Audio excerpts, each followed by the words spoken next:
can. I'm busy. Mm-hmm.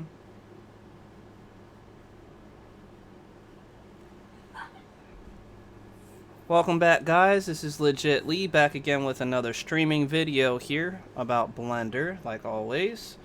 And in today's video, I wanted to take a step back towards my CNC building that I did a few streams ago. It was a few weeks ago.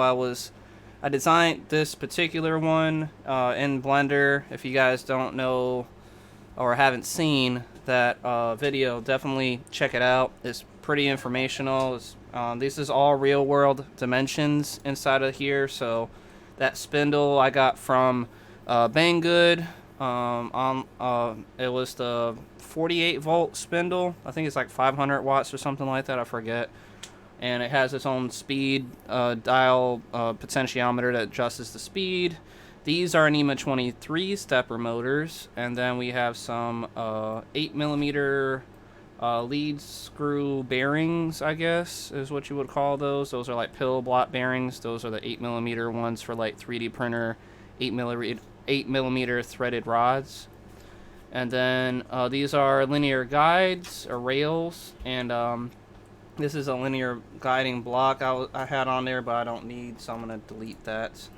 And then under here we got another, it's like a pillow block, not a pillow block, but a mount for the screw to carry the whole axis. But we're gonna redo this whole entire thing for the most part. I mean, we're still keeping, you know, obviously some of the parts here because those are the parts I actually do have. So, but for the most part, we're gonna be redesigning this. Now, for a while, I've had subscribed to, I think his name is like Nicola. I can't remember his name exactly, but he is on YouTube, and he has a Facebook group, and is on Instructables as well, and Thingiverse. This guy is like everywhere, but he's doing the DIY Dremel CNC machine, and so I was already thinking about doing it for a while, but like I just wanted more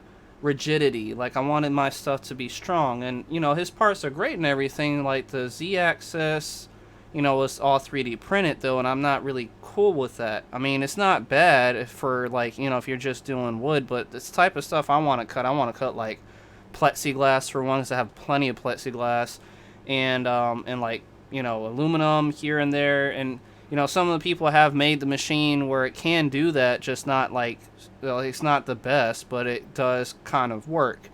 So, good news is I just got my welder up and running. So I bought a welder from a pawn shop. It was one of those Chicago Electrics from back in the day when, I think they still have them over there in Harbor Freight. And so I was using one of those, and I upgraded it to do from AC to DC welding. You guys can see those conversion videos on YouTube. There's plenty of them. And so I have now a fully good working, for the most part, welder. And I've been, you know, welding here and there for some stuff, like my 6-axis robot arm that I'm building, the whole robot machine. I still have that coming too. I just was welding today parts of the frame, so that's coming in shortly. But since I have the welder, I was thinking what I could do is I can download all the parts and print them out in like PLA or ABS or something, probably in ABS to make it more stronger. But I mean, it's not really that necessary, because where I'm going with this is I'm thinking that I'm gonna just 3D print the designs out that he has, and then tweak them and actually weld the same exact pieces. The reason why I'm 3D printing them already is so that way I can have the full dimensions to my face, and I can see and measure everything and make sure I'm welding and cutting the metal up to make those exact things. So like, say for instance I need to make the X-axis or the whole travel gantry, then I would, you know, 3D print the part out, so like this for instance or whatever, and then I would you know, cut the metal out, weld it into a little block, and then have the lead screw go through. So we're gonna just go ahead and start getting started. I'm gonna download the files right now so you guys can see what I'm talking about. I'm probably gonna go with the remix version. I'm thinking, because it has this back plate, and I'll show you what I mean here in a minute. So I'll go ahead and show you guys right now what I'm looking at. So right here we have DIY Dremel CNC design plans and parts. So he did a really good video. He shows everything about it. So, but you see right here, you know, he has a 3D printed part, which is not bad. I mean, you know, he got it to work. When I 3D print these parts right here, I'm probably gonna be cutting metal out and welding them. So like I'll cut a shape like this, and then a small piece, then weld the corners and the inside, you know. So those type of parts is what I'm gonna be actually welding and building from scratch. So right now we're just gonna go ahead and get started. I'm gonna go back a little bit here and look up the remix version, because I was liking that one. It has a 20x20 aluminum excursion that I was liking on there. So I'm gonna just paste this in here, and let's see, where is it? Where's the remix one? Maybe okay, let's see. I'll just do Dremel CNC. That probably would make more sense. Come on. It's just loading, guys. I'm sorry, my internet's not the fastest in the world, but it works. So here we go. So this version, which is great because that gives you more rigidity on your x-axis is gantry, because then you don't have all this going on. But I'm gonna be using some linear guides right here on the slope. So like instead of using this rail guide, mine will be actually these linear guides here. So you can see like these right here. So we're gonna be grabbing all kind of different parts here. So I'm gonna just start. Let's go ahead and download this one. And we're gonna start importing everything in. Matter of fact, what I can do, well, I have my designs in here. I was gonna start a new one completely from scratch, but honestly, that'll be just a lot of work to get started. So, I mean, not really, but it kind of would. It's just because I'll have to make the spindle again and all the stepper motors, and that's just a lot of work for no reason. If you guys haven't seen the other video of how I brought all this in, then I just recommend checking that one out, I guess. Anyway, download it. It should be good to go. Let me go ahead and just get Blender up so you guys don't have to see all this extra stuff. And let's see, I'm gonna 7-zip this out really fast. We'll do files, and sure, why not just put in downloads for now. Okay, we're in files, grab these. No way, I gotta move all this. That's right. Let me just put in documents. Where is it? Files, is this it? Yep. Alright, cool. Alright, so, well, now we're using Blender 2.8. Obviously, it's the most recent, full, stable kind of version, I guess. I mean, I'm not gonna say it's bad or anything. I haven't seen anything really, but I digress. So, I don't know. Let's see. So I don't know why I brought that up. Hold on. Let's go ahead. First, I'm gonna remove stuff that I don't need. So let's just delete this guy, and this guy, and this bottom one, and this one, and this one, and I guess we could keep the rest except for this one. Yeah, we don't need that, and that one. And that one, and I'll scale this down to a different level. So, but for the most part, most of it is done. Now, I'm not gonna be needing this. I'll need that, and this, and this guy probably needs to be removed.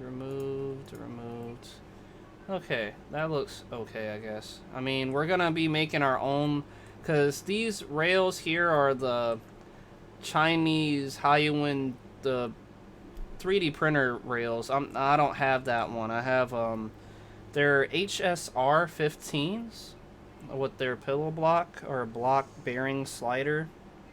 So I'm actually have one sitting right next to me. Like, I tapped the microphone with it. This one I'm gonna actually fully design using some calipers in here, so you guys get to watch all that today. And if you guys are checking my video out, I appreciate it. If you're not, then I don't know what to say, I guess. You're missing out. So now we're going to import these STLs. So I have them in documents, it's in files. So we have spindle mount, X-axis STL, the bearing. So we have to import all these. So let's just go ahead and start with one here. I didn't bring the spindle mount in because, well, at least not yet. I'm using my number pad too, so that was one. Matter of fact, let me just go ahead and show my shortcuts. We're going to put it in the center so you guys can see, or maybe we'll just bring it over to left. There we go. So you guys can see over here what I'm doing. Anyway, first let me see what this part's looking like. Okay, so we need to do rotation. Let's just rotate 90 degrees? No. Rotate negative 90 degrees. There we go. And then we go to front, top. Then we do another rotation of 90. And no, I don't think that's the right way. Hold on. Is that the right way? No, it's not. I don't think so. It goes the opposite way, right? Yeah, I'm right. So, rotate negative 90. I would stream this to Facebook, but I don't have that ability yet to stream to multiple platforms. I know there's a program out here, or like a subscription online service thing that you can use, but I'm not paying for anything. So what I'll do once this stream is over with, I'll just post it to the Facebook group so you guys can check it out. And so yeah, guys, if you like it in the Facebook group, you know, come on over to YouTube every now and then and come check these out. I'll try to put them out as fast as I can because I really want to build this machine, because this will help out a lot with all my other projects that I have going on. So yeah, now that we have it, let's go ahead and move this guy over. I'm holding down Control, and I'm grabbing the arrow to drag it over. And those are millimeters that we're moving. So now we have it over to the side. So this will be where, how we saw that one picture, it will be off to the right side. So I'm going to show you guys that really quick, so you can see where I'm working at right now. So this is that part right here. So you can see if we tilt it, move it around, zoom in just a tad. Here we go. Oh, right there. Okay, so right here is that part. So we're on the X-axis gantry. So that's just the first one.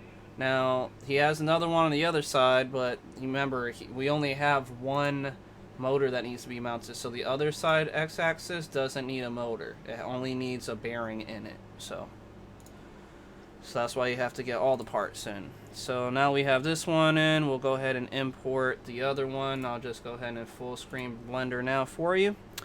And let's bring this guy in, import, and go down to STL, and then we're in documents, go to files, X-axis the other side, I believe, right? Is that it? Oh no, that's export. My mistake. I need to import. Import. There we go.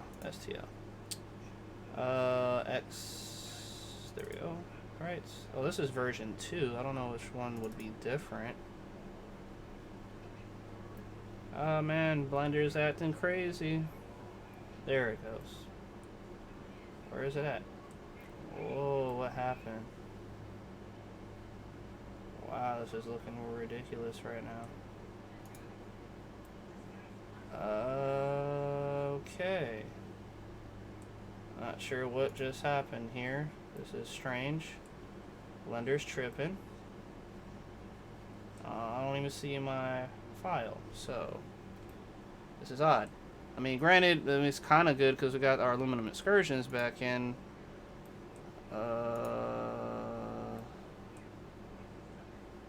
What's going on here? I don't need all this stuff. I may have to exit out and get back into it, guys. I'm sorry. Blender's acting weird. Okay. Open. Discard changes. Yeah, we're gonna open that file up again. Okay, so we're back at square one. I'm sorry, guys. I don't know what the heck's going on. See, that's what I'm saying. Blender is not the most stable when it comes to this 2.8 stuff. They still, I'm pretty sure they'll have some bugs here and there. But, you know, it is what it is. It's a free program and it works fantastically when it wants to, obviously. So I'm gonna import the STL, go into Files, bring that guy in. Let's just grab them all so we can just get everything going here. I'm trying to speed this up here. I know nobody wants to watch like 2 hours worth of a stream. I don't know. Did I get that one in or this one? This one's the bearing. This is bearing version 2. I don't know if we should just get the version 2 bearing. Let's see what that one looks like. Okay, what's going on? Oh man, now it's acting stupid again. And there goes that stupid stuff that we talking about. And why is this over here? I didn't even save any changes. Okay. So, it seems like we're going to have an issue with this, guys. So I'm going to close this out. And then we're going to bring Blender back up. And this time, what I'll do, let's bring it, scale it down a little bit so I can see what I'm doing here.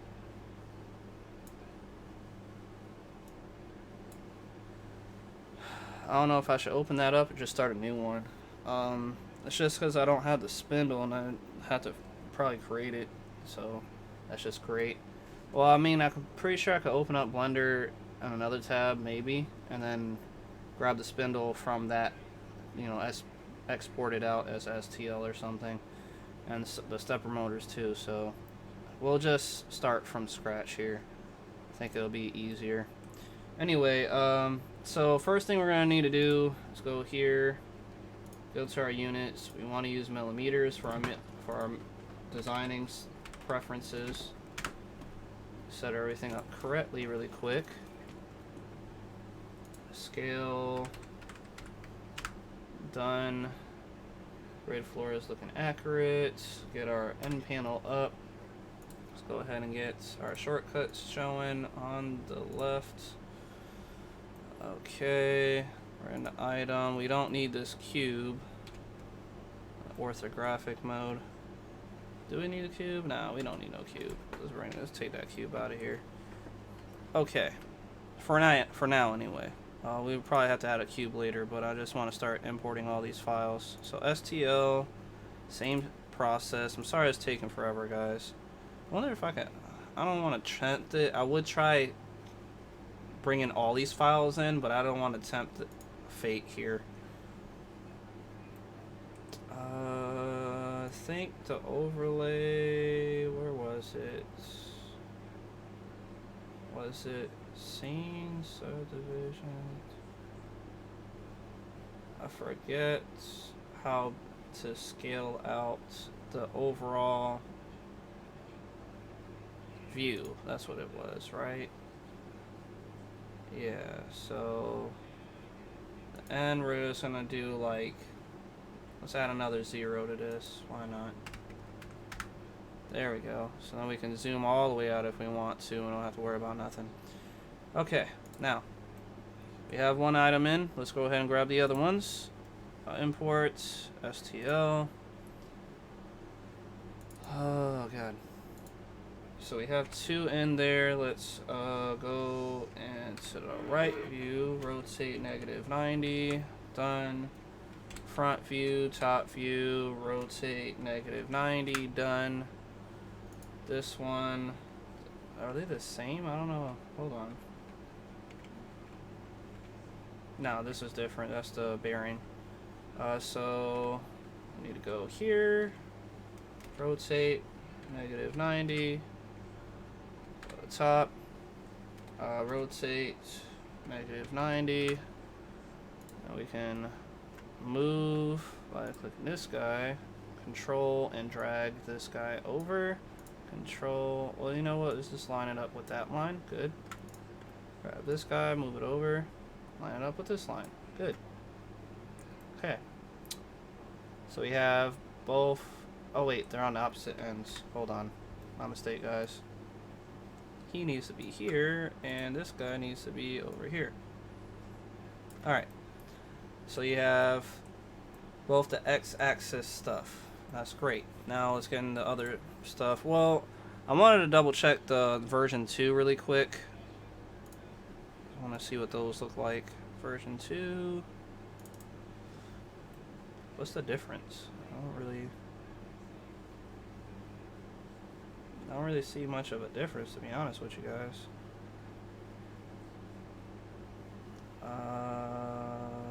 Yeah. Not seeing much of a difference at all. I guess it was pointless, so don't worry about that. Let's just go on to the next one. Okay, spindle mount. We can get that in, I guess. That was pretty pointless. I don't think I'm gonna even need that. So we'll just hide that guy for now. Input, import, Z-axis, STL, good. Okay. Zoom out a little bit.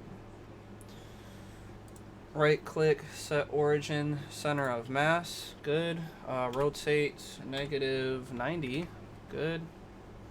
I don't see nobody commenting, so we're gonna keep this moving. Alright, now we're just gonna have to bring it down a little bit, I'm pretty sure. And we can match up the holes if we want to, just drag it over, bam. Oh wait, a little too high. I mean too low. I'm matching up the wrong holes. There we go. Sorry about that. Alright, so STL again. The brackets for, I guess that's the motor? That's the motor mount, maybe? That's odd. So we only have those two, but where's the ends? Import, STL. Bearing, spindle mount. I guess the ends were on the other one, maybe? I don't think he has the ends on here. So I have to go back and grab Nicola's, right? What's this man's name? Nicodim. I'm sorry if I'm destroying your name, man. Not the best with pronunciations, I guess. Alright, so you downloaded his, open up the file, extract the file really fast. Put it in downloads. No, let's put it into my documents. Done. So it's 433, some weird numbers. Alright, interesting. 433 right here. Files, case holder. We're looking for the carriage? No. Y motor holder. Okay, there we go. Okay, there goes one. Let's go to the top. Rotate -90, I believe. Wow, it's not anywhere where it needs to be at. I need to set origin, center of mass. Makes it a lot easier to move around, obviously. This one said, which one was this? I don't know. I guess the right? Right. Did it say it was right? Okay, it's left. I believe that's the left one. Because it links up, right, to the bottom? Because, hold on. Yeah.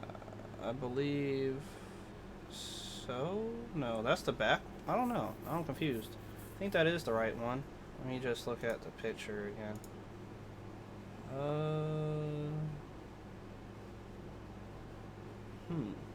I don't know. Let's just grab the other one in and we can find out. So I'm going to have to grab a lot of stuff. So import STL. And we're going to go to... So we had Y motor left. Okay, yeah, I'm pretty sure I got the left, so then we need the right one. Where's the right? Where did it go? Oh, there it goes. Okay, and let's set origin, center of mass. Bring it up. Bring it over. Bring you over to that right there. Now we're gonna rotate -90. Makes more sense. Ooh, I zoomed out way too much. Okay. And bam. Okay. So that looks right, sort of. Now, we're getting close, guys. I know this is taking a minute, but I mean, obviously, I want to show the most basic person that doesn't know anything about Blender and how to do this. So, bear with me. This is for them too. Y holder right. Oh, this is for just the rod, not the mount. Okay. Set the origin, center of mass, because it's over there. Do 7, top view, rotate, 90? No, -90, I guess. Wow, hold up. Okay, rotate -90. And I guess we'll do it again. So I was wide, it was -180. Alright, no, it's too far up. I have to redo that. Move. Zoom in. Now we can drag it to kind of the normal blocks, I guess. I have to zoom in more to get more finer detail. Let's do that. Okay. Where's the line at? Where's my line at? Right here. Zoom in, zoom in. Okay, the thicker guy right there. Perfect.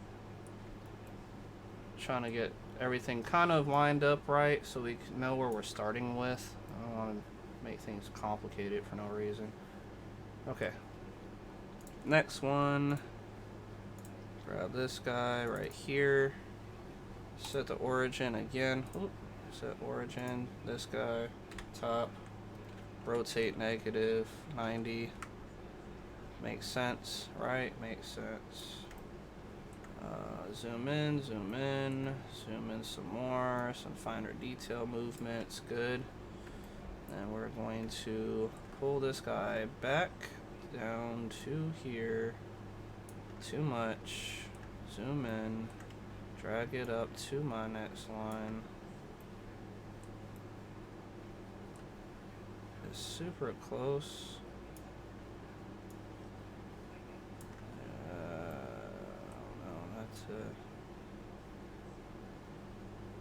What is this? -168 maybe?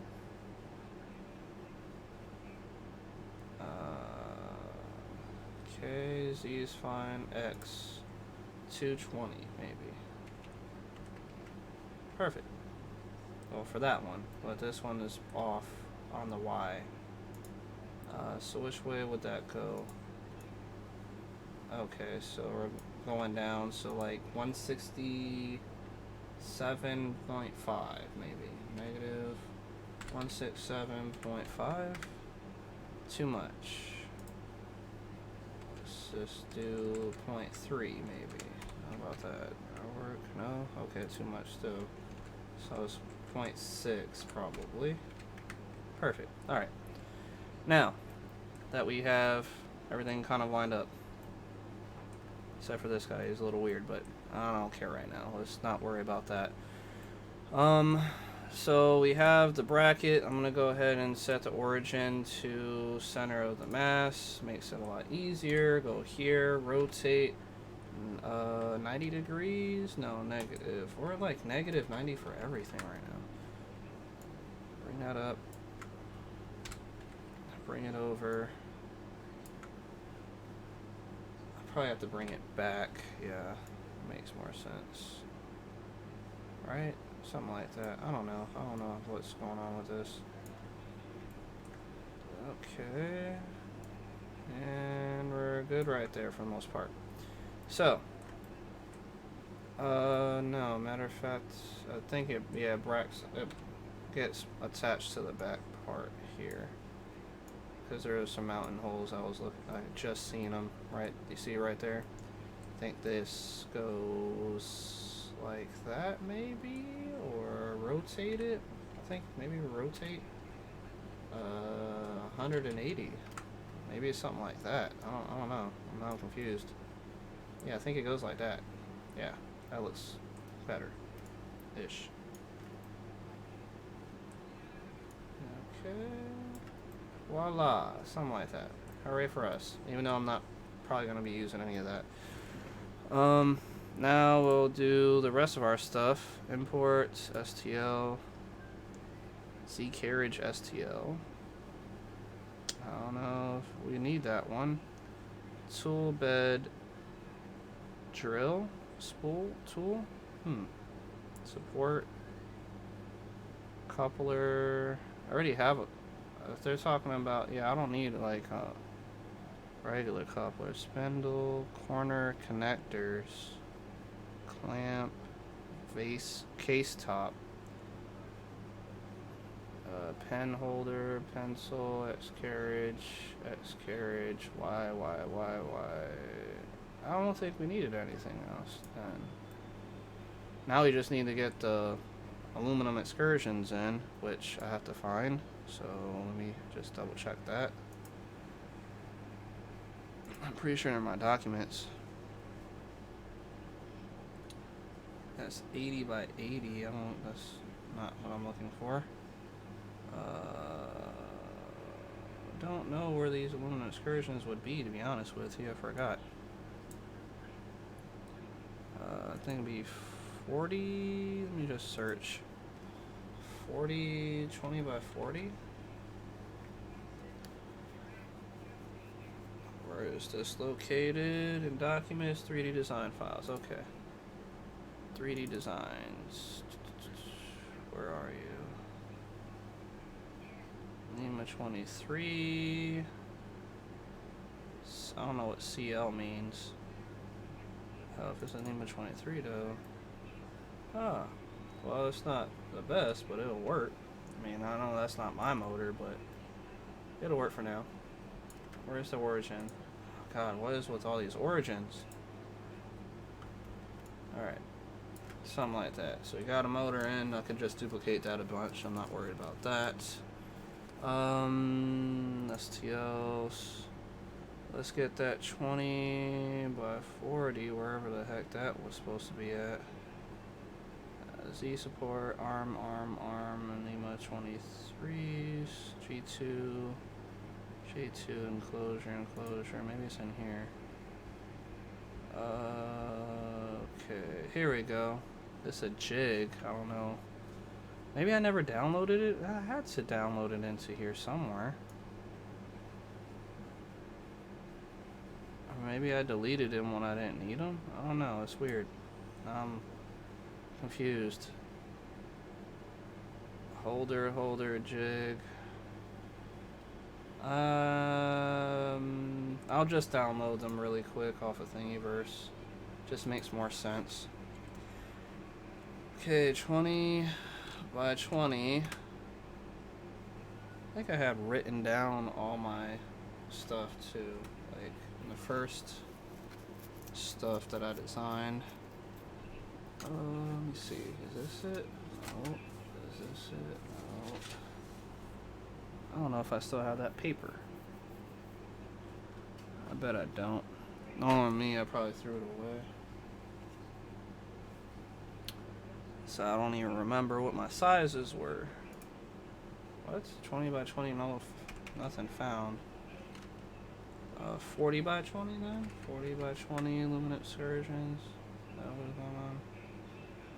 Yeah, I think that was the right one. That was the right call. 40 by 20.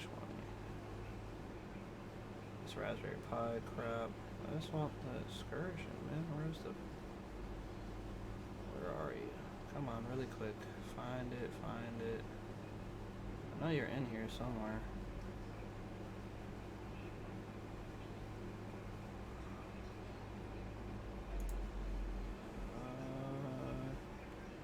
$40 by 20.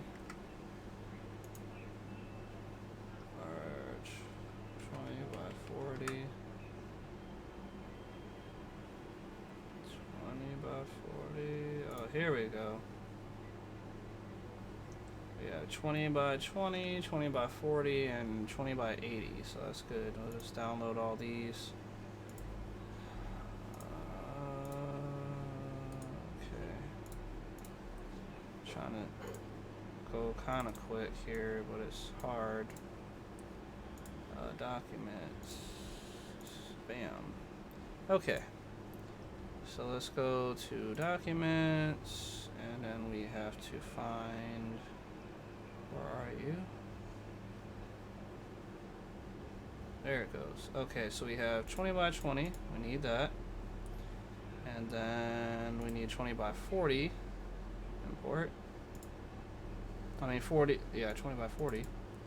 These are all 50 millimeters, so we're gonna have to extend them out, which we can do. As soon as I hide my motor really quick out of the way.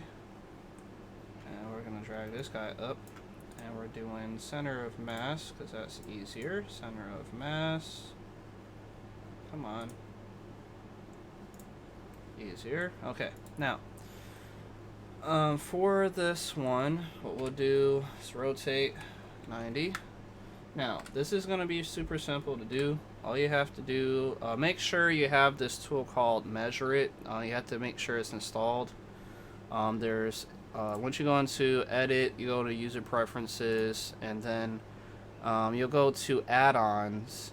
Once you go there, just type in the little search icon that says Measure It. So just type in Measure, it'll come up Measure It. So we're going to go into object mode now, and now that we have that in place,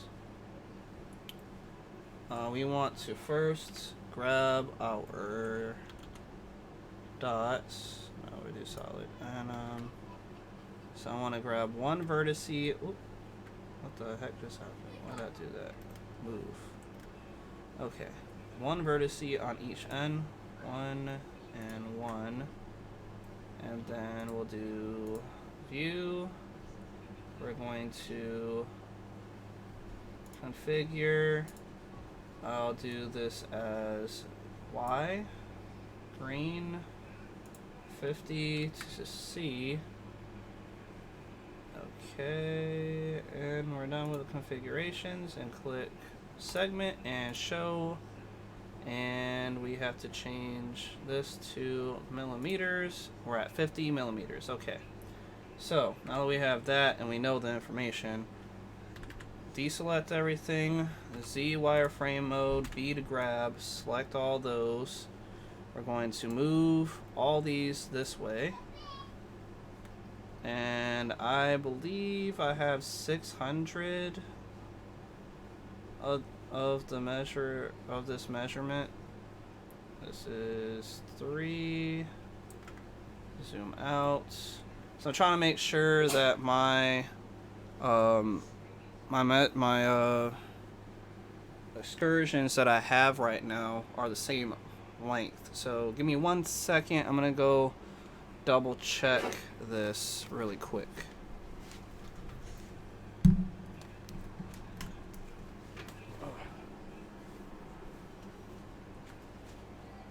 Just want to written all this stuff down. I can't find the paper.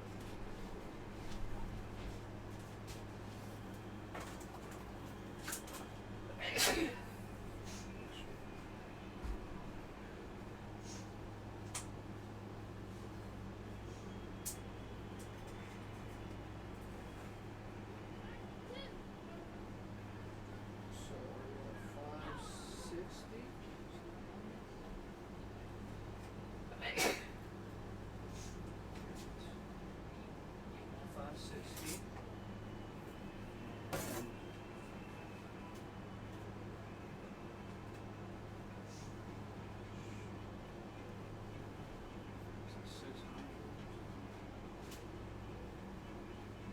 Six hundred.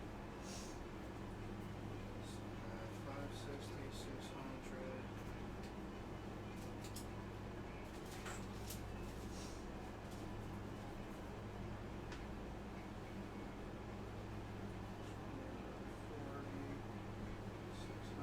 So there's two of those,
Alright everybody, I'm sorry about the wait there. Okay, so I figured out how to measure it up again. I don't know what happened to that paper, but we're good now. So I have two 560 millimeters and 4 of the 600 millimeters. So we just can bring this out to the 600 mark. That's too much. 600. And what I'll do is go to top view, and we'll go into object mode. Hit Shift D to duplicate. On the X, just drag it over. Alright, here is fine. And this one will get dragged over here. Fine. And then, since I have 4 of the 600s, we need to duplicate again. So Shift D on the X, drag it over here. And if we hit Shift R, it does the same thing. So copies it. So we'll have 1, 2, 3, 4 of those, and I need to duplicate another one and change this one into a 560. So Control, pull this back. It's hard to see the numbers. Where are we at? 520. Let me pull this forward. 540, 50, 60. And that should be right. So if we zoom out, yeah, we can see it. Okay. Now object mode again. We need to duplicate these guys. We only need to do it once because I only have one more extra one of those. Good.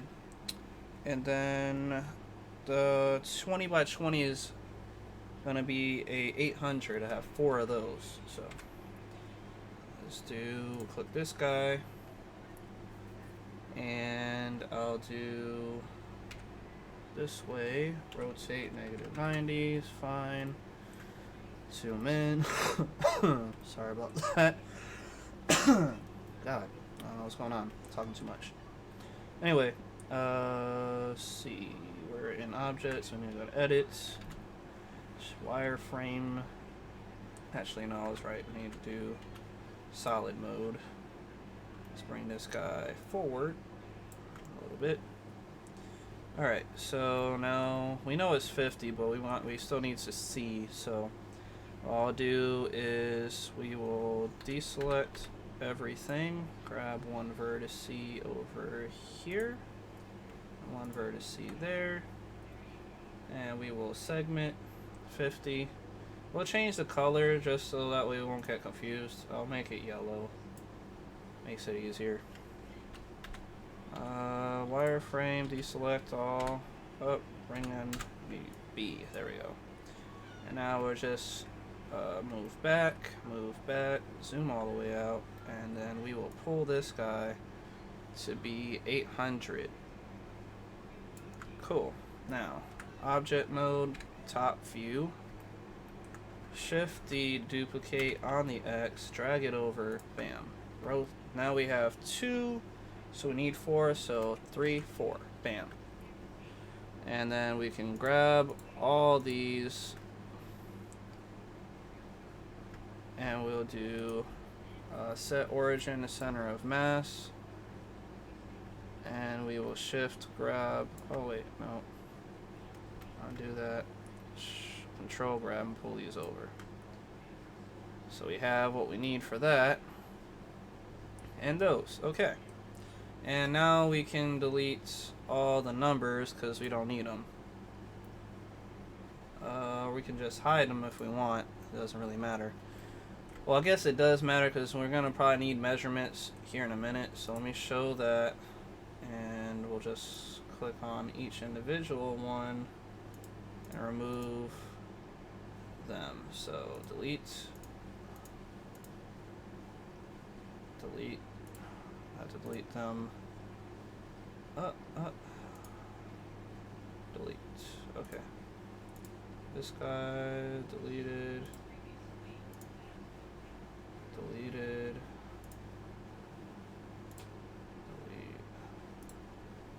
The reason why I'm deleting them like this is because we're gonna wind up having to design the bed and everything, so just want to make sure that we don't have anything we don't need. bothering us. Alright, so if we go to the solid view, now you can see everything. Let's grab all these and then bring them down. So we can see a little more better, I guess. Oh, that's too far down. Zoom in. Okay. Right there is fine. And then this guy, you can be moved over here. And we'll select these guys and move everybody over here. So now you know what we're working with. Alright, so this would be like if you just bought your equipment and you're about to set everything up. Like you just got everything in the mail. Alright, so, and you just printed out the parts. So now we need our lead screws and our ball bearings and those things. So I don't know if I'm going to add those right now. I think we should just go ahead and start designing my rails here. At least this pillow block looking thing. Or not pillow block, I don't know why I keep saying that. It's the rail, the linear bearing for the linear rail. So the overall width of this thing is 60 or 58. Hold on, 50.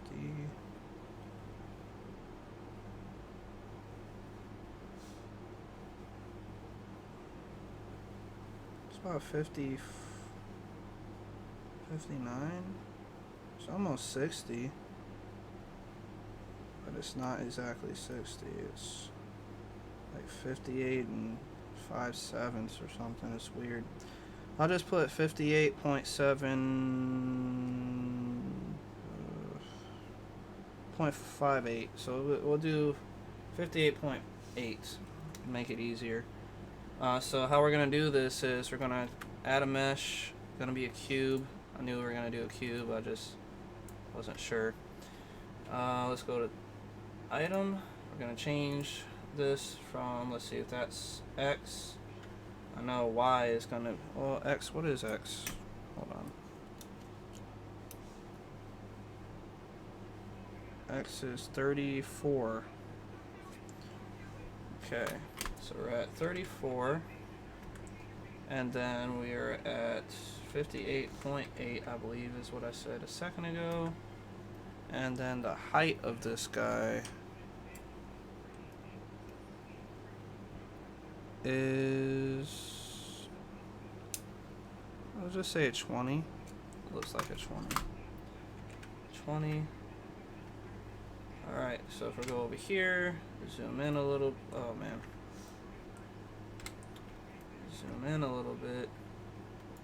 Bring that guy up and over.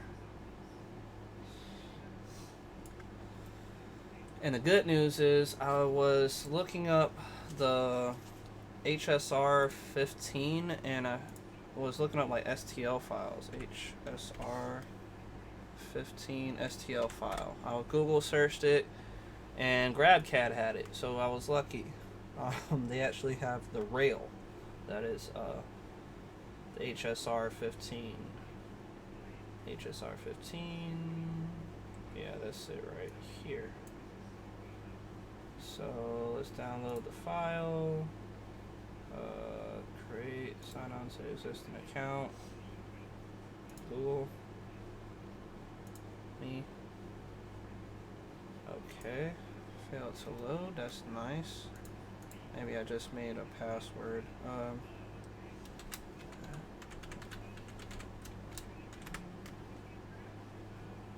Okay.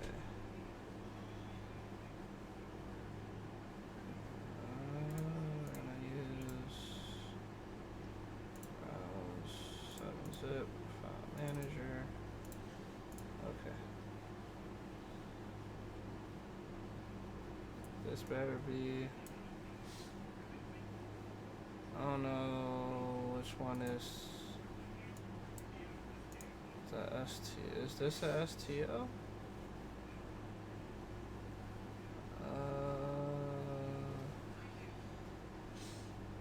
I don't know if this is a STL or not, because it didn't come up as STL exactly. came up with something else, I think. Go back.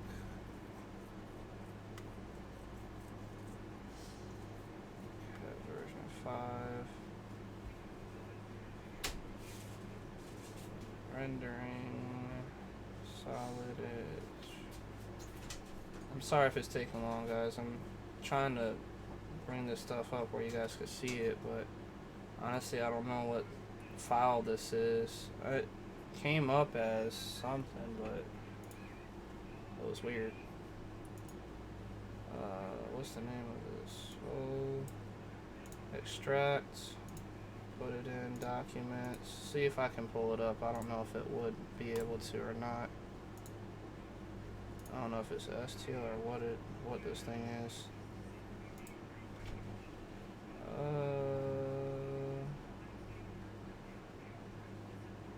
I don't see it anywhere in here. Yellow.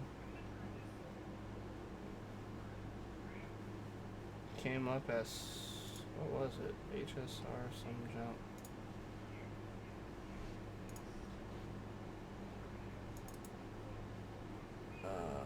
So it's cat part file. I don't know what the heck a cat part file is. I don't even know if Blender can even open that. Import. Yeah, I don't see anything like that on here. Oh man, I typed in the right stuff too. It's so ridiculous. Autodesk? They have it for Autodesk, so that's a plus. I don't know if it'll be able to show it in here.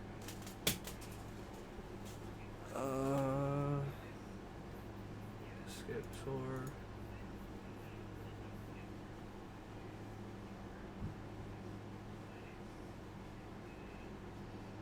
It's Autodesk Inventor. Okay, I don't think I can do that one. It's an IPT file. Crap. We're probably gonna have to design all of it. But I guess it's not that necessary, man. I'm not really like bent on trying to get that.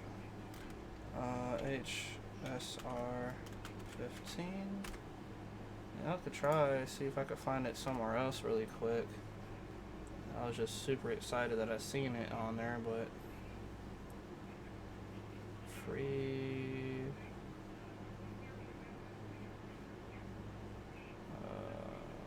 Yeah, well, 3D model. Oh no, they're charging people for modeling stuff. No, I'm good. Let me see what Thingiverse popped up. Nothing in that department. I think I seen something, but it was like this guy made a design for around it, not the actual thing. Oh goodness, just forget it. Alright, so we're just gonna create my block, and then I'm not gonna be worried about the design exactly at the very moment. And it is what it is. So let's see, we are at, did I say 20 for the height? And really the height is actually 23, 24, but we need to get 40 out of this. Where are we at from the edge?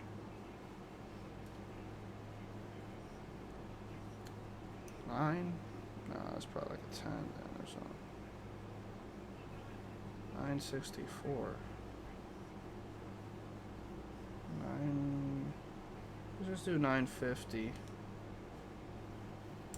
940 really, but what I'm talking about, and I don't know, you guys can't see any of this. Let me hide everything, so that way, let's just select all, remove this guy from being selected. H. Alright. So, what's going on right now is that I need to obviously put in our stuff. How are we going to do that? We're going to change our box here to model out our design. So, first we need to go into object mode, or edit mode, I mean, and then we're going to do top view, right? Yeah, top view is fine. Do Control R for a loop cut. Do 2 and double click them, and we do Alt select. That will select the whole entire vertice all the way around, and then we're going to G, press G to move on the Y, and this will just drag out, holding down my millimeters, control to snap into place. And we're gonna select this dot and this dot. Then we're gonna go to view, going to segment. So we're at 960. That was super close. We need to just get it to 950, I believe. But really, it's like 930 or something. It's weird. Yeah, let's do 950. I was right. Alright, deselect all that. Alt click G, Y, and pull. Oh, too much. Zoom in.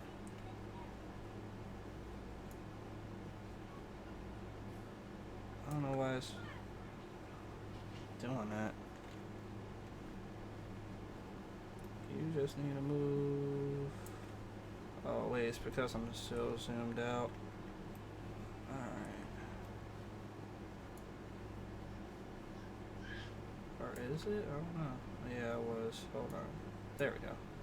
Alright, so 950 on that end, and then we need to do the same thing on this end. Now we could have did like a mirror modifier type of thing, but I just prefer to do it this way. Because nobody's, like, if you're just learning Blender right now because I'm showing you this, you're not going to know what the heck I'm even talking about. Segment. See, that one's too far out. And then we'll just grab and drag. We are at 950. Bam. Nope, too much. What's going on? What in the world is happening right now? Move on. There we go. Okay. So both of them are at 950 for the spacing, which is great. And then what we're going to do is go to the top. We're going to do this. Click this face. Go to the side. Hit extrude. E. And we'll bring it up. I think about there. I don't know. Hold on. How many millimeters would that be? Need 24. So how we're gonna find out what that is go here, select this, segment 23. Okay. So we can do deselect all, Z, wireframe, B, select, grab, pull up one, done. And Z solid. Alright. So we're at a great start. Now we're going to model some holes out because I need to make sure I have my holes mounts looking right. So from the center of mass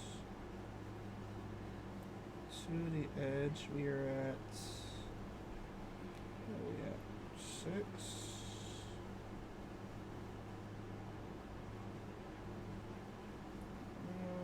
Like 6'5", I think. No, 6'5" is too much. Are we at 6'5"? Maybe I am. Yeah, 6'5". Alright. So we're going to get out of this one. We'll do Shift A, get a cylinder. Can't see it. You change the positions of it. I think this is an M4, screw. Yeah, it is.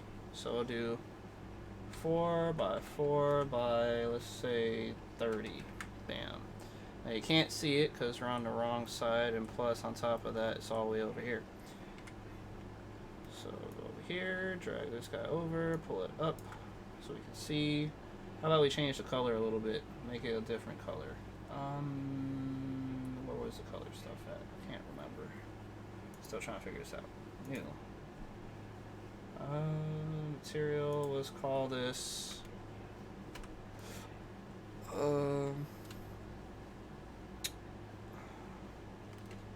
mounting hole.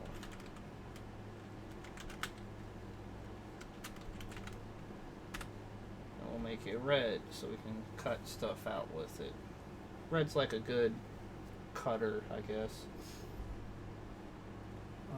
So let's see, we'll do base colors, one be red. And yeah, that's good. We can't see it because we're not looking at it right. Now you can see it. So it'd bring this guy down. Now we can see what we're gonna cut. So if we go to this position here, let's do top view. God, I hate that all this is all white. I was trying to figure out if we're in the center here yet or not. Zoom in. Bring this over. Yeah, we're not. So this needs to be moved over just a little bit. So that's one. Okay. Now if we can just move this to the center. Good.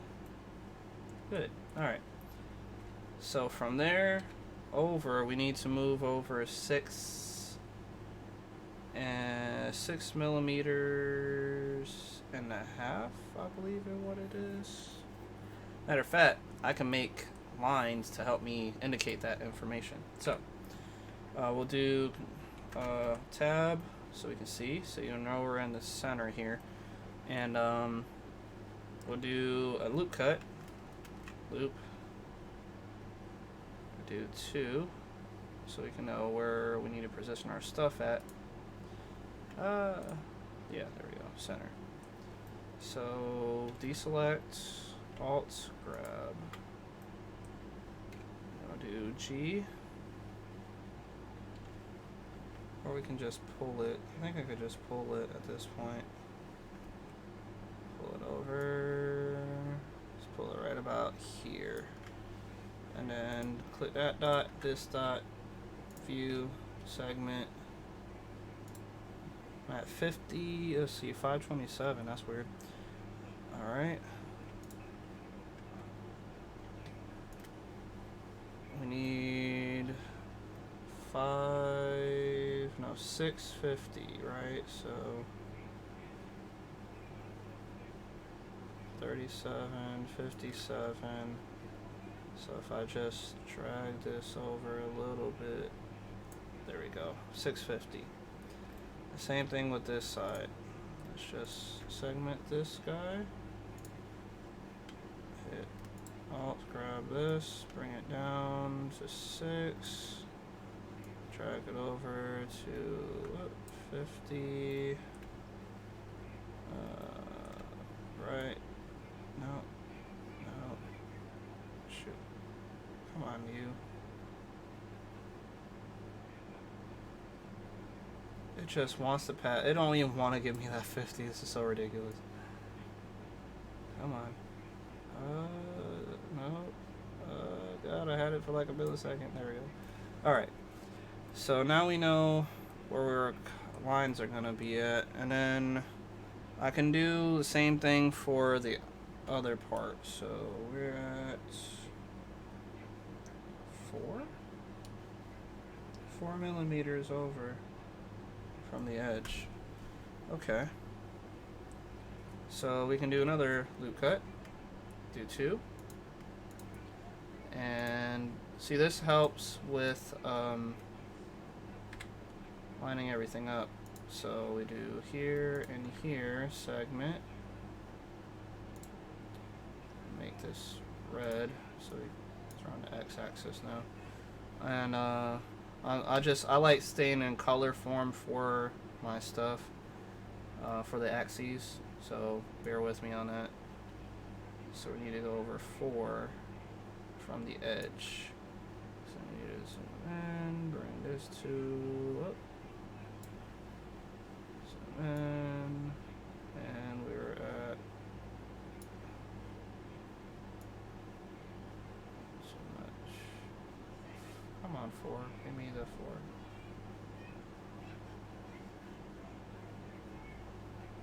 There. And then we go here. I'll actually just grab that and this, and then we segment and then do it. Segment, red. Grab all of them. Pull it. 4. And zoom in some. See, when you zoom in more, it gives you better control.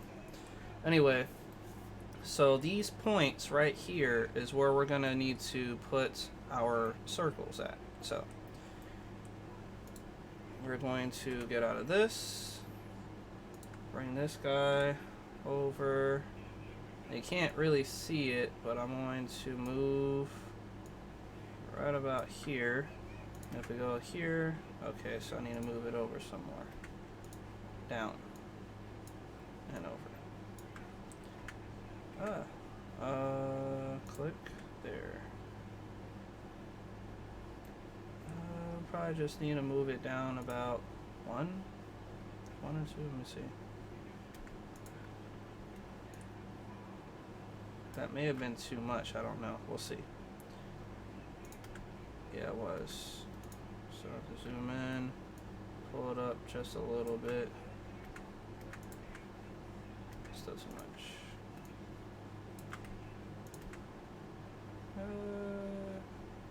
That looks about right.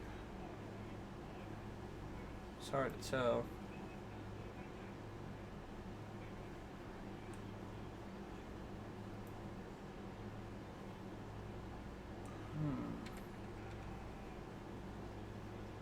Now we need to move over just a little bit more. About 1 millimeter more. See that line right here? That's indicating it. Okay, so click this. Move over 1. Perfect. Now this guy. So we're good in the center. Yep. Let's do 1. Is this center? It's hard to tell on that one. Yeah, that's center. Okay. Good. So we're at dead center for that. Now if we go back and then we duplicate this guy, Shift D on the Y and drag him down to right about here. Zoom in, zoom in, zoom in, and move him up, up. I think that was too much because it's right here, I'm pretty sure. If we click that, yeah, I was right. Need to move over just 1 more.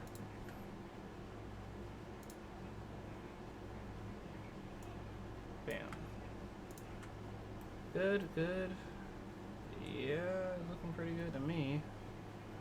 And it's dead center with the other one because we just tried it straight. Alright, now what we have to do is just duplicate both of these together and then drag them over. That one, Shift D on the X, and oh, that one and this one, Shift D on the X, and we just pull it over to about right there. Doesn't look too bad. And then if we do click here, tab, I think that nailed that one, matter of fact. Yeah, it's perfect. Alright. We're at dead center for each area. Now if we do control 1, that was back side, control 3 would be the other side, so. Yeah, looks right. Okay. Now, what we'll do is we're gonna have to pull these guys down.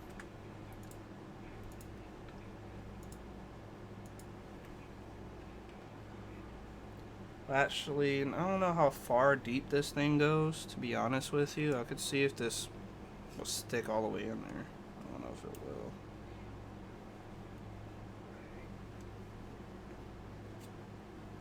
Seven.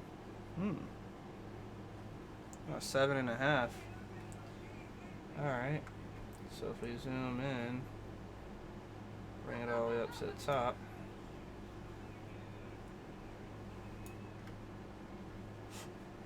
And then we go to item, and we are at height this high. So 7 take away from 9, we're going to be at 2. So we just have to type in 32 instead. And that's how deep it goes. So now that we know the depth, we can... Oh, what's going on here? Why are there... Oh, we didn't do it to all of them? That's weird.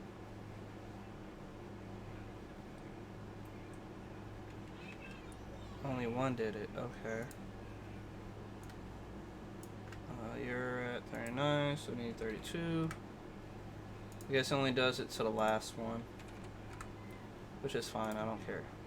As long as I know the numbers, we're good. All right. So we're gonna now we will have to boolean this out. So what I'm gonna do is get back into this guy and undo those. Oh man, I don't know if it'll let me do it. Can I undo? No, it won't. I was gonna say I'll undo the vertice stuff that I have going on here, but I guess I'm gonna have to leave it for now. I don't think it really matters.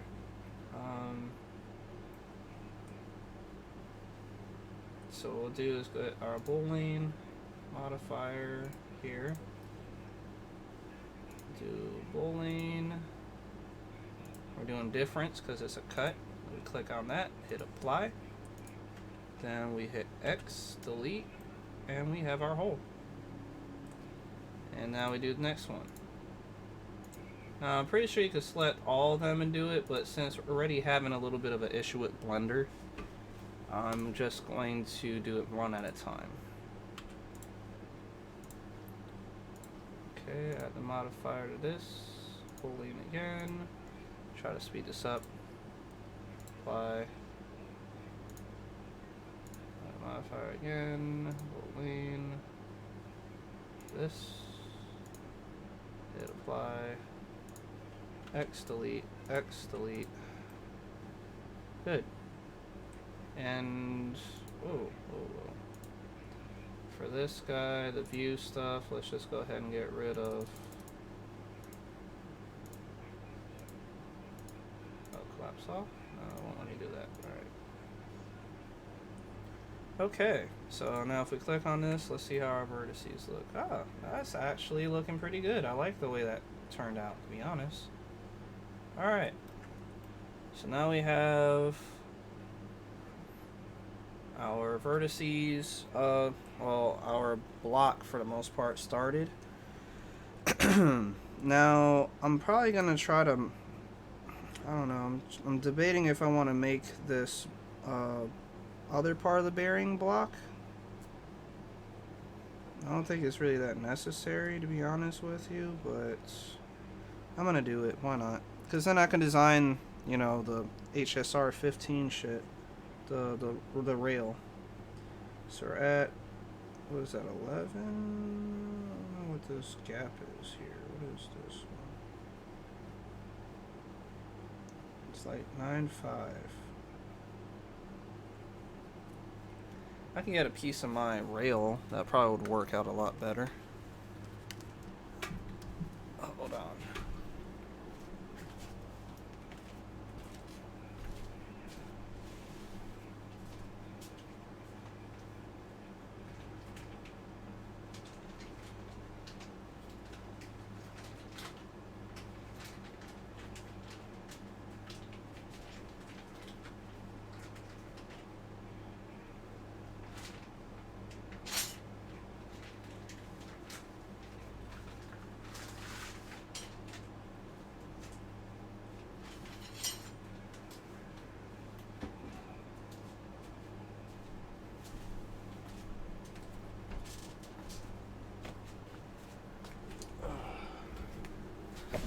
Okay.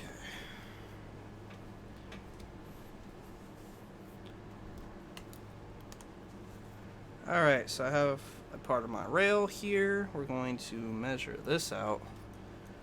Then I can bowling cut this out of the other one, so we're good on that. So what we'll do, we'll leave this block as it is. We're going to start a whole new one and model this rail out. So first, I'm going to... we're in object mode, right? Yeah. So Shift A, add another block, cube, and item. Let's see. So for the X, we are at 15 millimeters, which makes sense since it's a 15 HSR 15. Y, it doesn't really matter. We could just start off with anything. I'll do like, I don't know, 50 for now. What the? First, let's go back to regular view. That was strange. Y is going to be 50. Okay. And the height is that 15 too?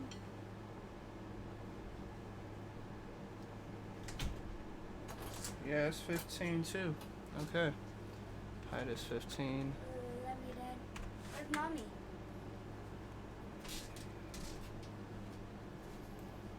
Alright, so we're at 15 on that one. Let's move over. Bring this up. No, that's too much. Zoom in. Bring this up. Still too much. I don't know why it's not zeroing out. What's going on with you? 0. Up. 7. No, I'm lying. What? Why? 7.5. Yeah, that makes sense. 7.5. Bam. 0. Okay. Now, we are going to model out the curvularness, I guess, if that's what you want to call it.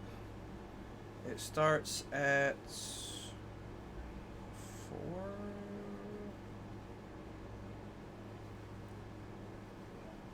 Say about like 4.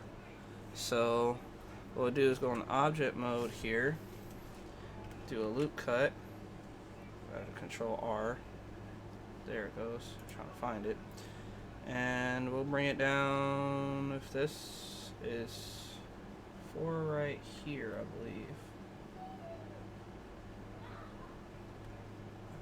this will be like 4 right there, but I don't know. I'll have to check. I feel like we should check just to be safe. Okay. View. Let's segment. Oh, I was close. Look at that. Right on the nose. We're going to change that color because we're looking up. Bam. Blue's a little. Let's just do yellow. Okay. Grab these. We're going to pull up just a tad just to get that 4 exact because I'm very meticulous when it comes to my measurements. Okay. So we're at 4 right there. And then a little up more, I would say, what is that right here? I don't know how I'm supposed to measure the inner of this. What's the gap?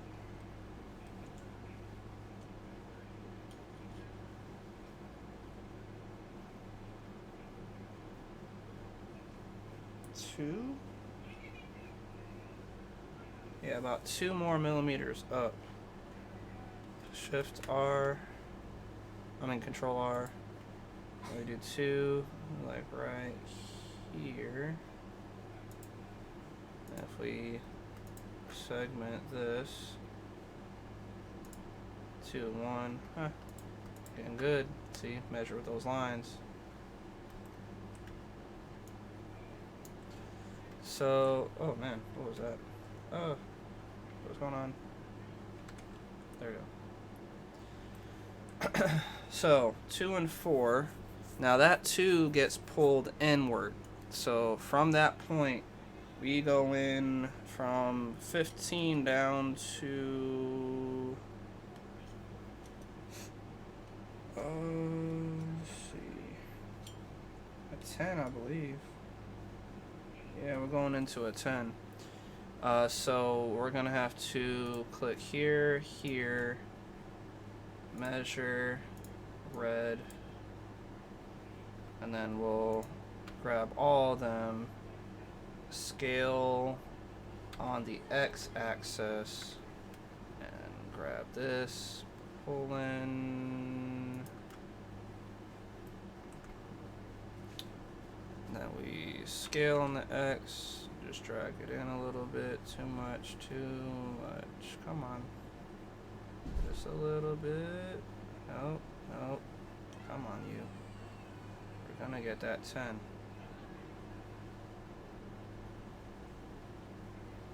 And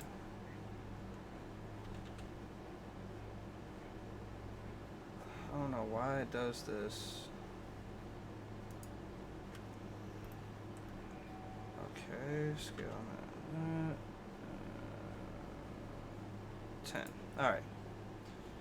So it curves to a 10 right there.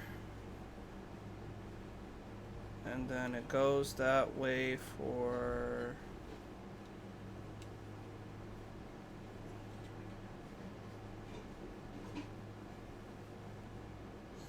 about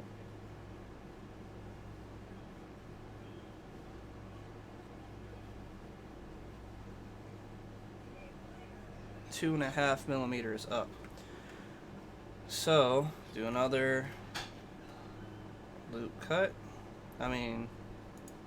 Right, yeah, loop cut. So then we're going to do 2.5, so we'll do G on the Z, bring it down to, see if that's 2, I think like 2.5 will be like right here. No, that's too much. I don't know, I'm confused. We'll check. This one and this one. Or actually, what we can do is this one and this one, do segment. Okay, that ain't what I thought was gonna happen, but okay. We have to do vertices. And this is gonna give me an off amount, which I'm not gonna like, but it's gonna be close. I still have to scale it in anyway. Yeah, so we could do that first. So we'll scale in. First, let's segment. Segment. Change that to red again. Select all. SX. Pull in. Too much. Good.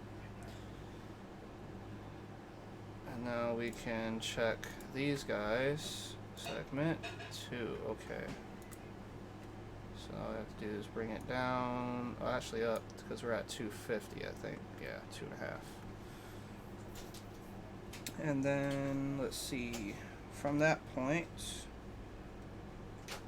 we go up to 3.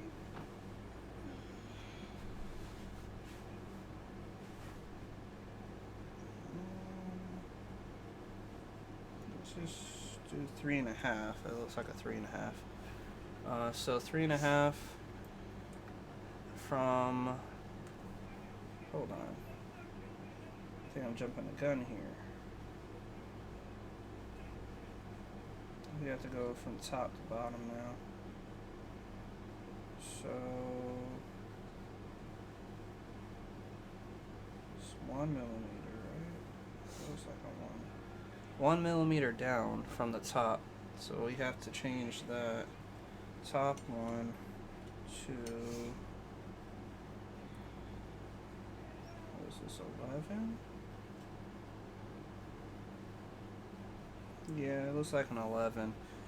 So we'll grab these vertices up here. I don't know if that grabbed everything or not. What in the world is going on? Why are we so out? I'm zoomed in. It's weird.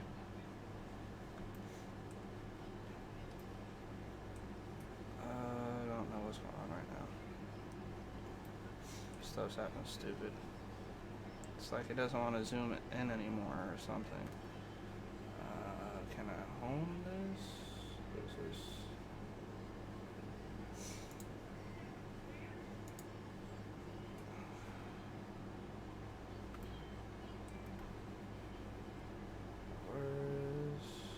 We're in the center. Oh, this is bottom. Okay. Why is everything looking so strange? Alright, anyway, this whole top part we need to grab. So what I'll do, we'll just go to the side again, zoom in to where we can see, do wireframe, deselect everything, but select the top. So we need to scale this in. First, you know what? That was my mistake. I need to segment these really quick. Segments. Red. C. Wireframe. B. Grab. SX scale to 11.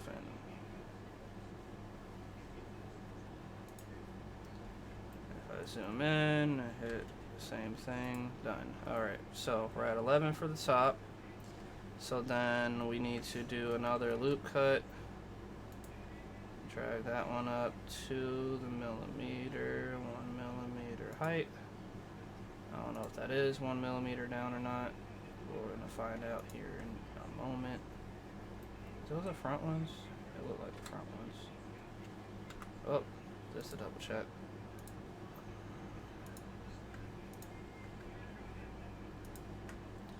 Segment. Oh yeah, it's pretty much on the nose there. Let's bring this up a little bit, just a tad. Okay.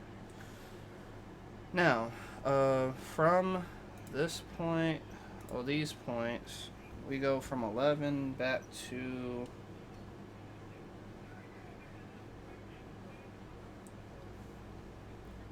15, I believe. Yeah. So this one has to be segmented out to 15. Segment.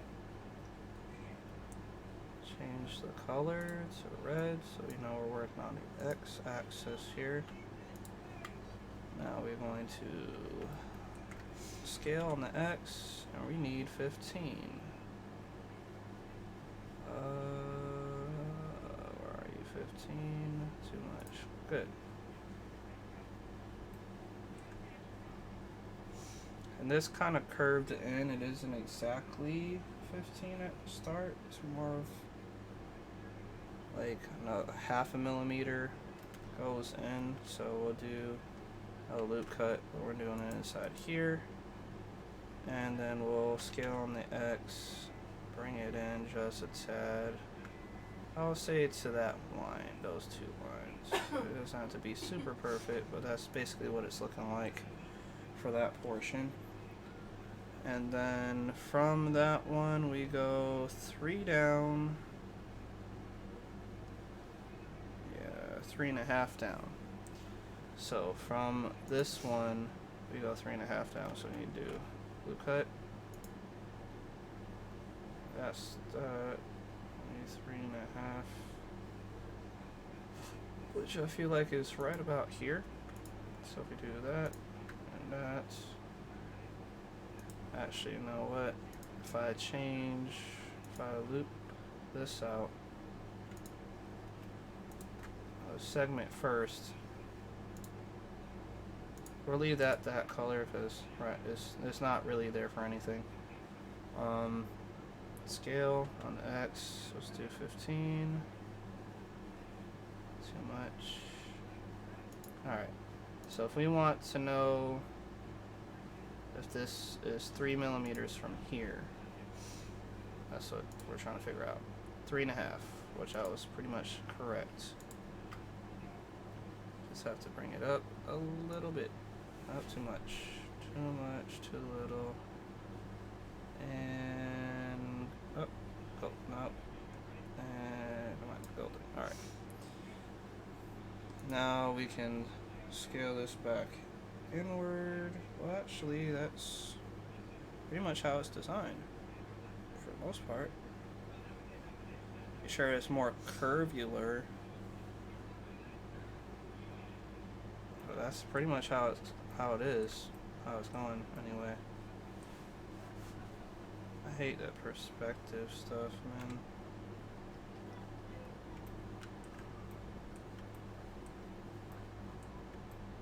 But yeah, that's how it goes, guys.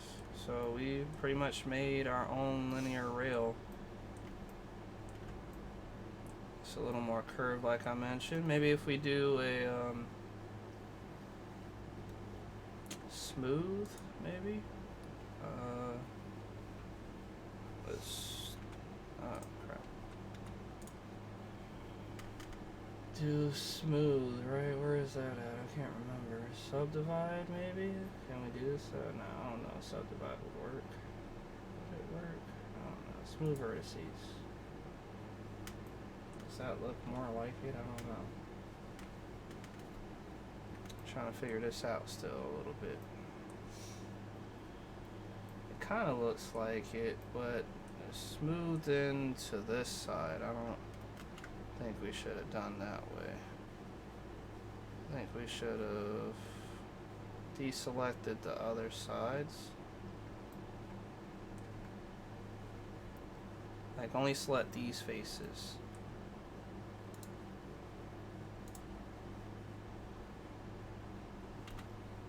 Wireframe.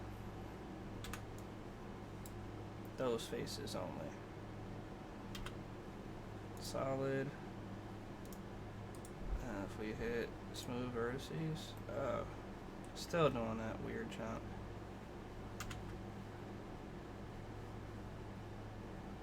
If I add a modifier, let's do subsurface. Ew. We're only viewing one. That looks disgusting. Okay, so that modifier ain't gonna work. Smooth, random, smooth.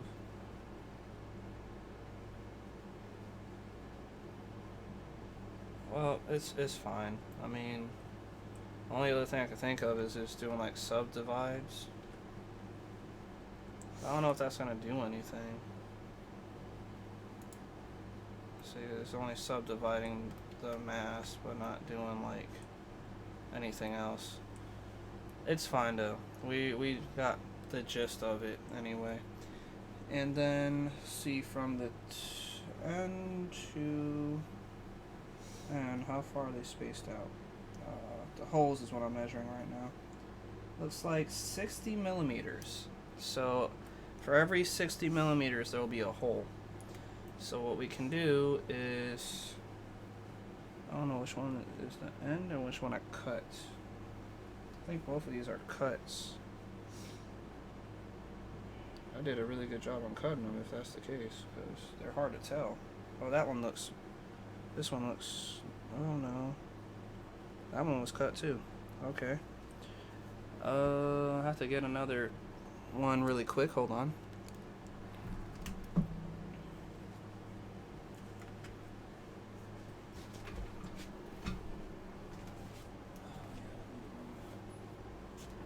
I can't grab the other one.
Okay, so basically the holes are from the edge of the rod. We're at 30, so from like right here to like over here somewhere, it would be 30 millimeters before the hole starts, right? And so we're gonna remove all these. I'll delete all. That'll make it easier. I'll grab one vertice from one edge to the other. Segment 50, right? So we're going to extend this, I don't know how big, wireframe, grab all these. Let's just do like 100. Oh, no, let's do like 150. We'll see where we're at. But, so now what we'll do is start with getting another object in. We're in at object mode now. Let's do another mesh. We're doing a cylinder, wherever that is at. There we go. I don't know where it went. Looks like it's dead center.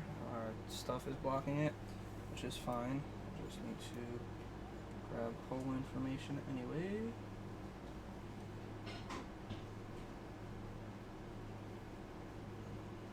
Okay, it's at 8 millimeters. So go here, change this to 8 by 8. Let's just do by 30. So I can come through, drag this up, go in here, go here, here, bring this over to the edge, bam. Okay, so from the edge to the center, we're at 30. 30.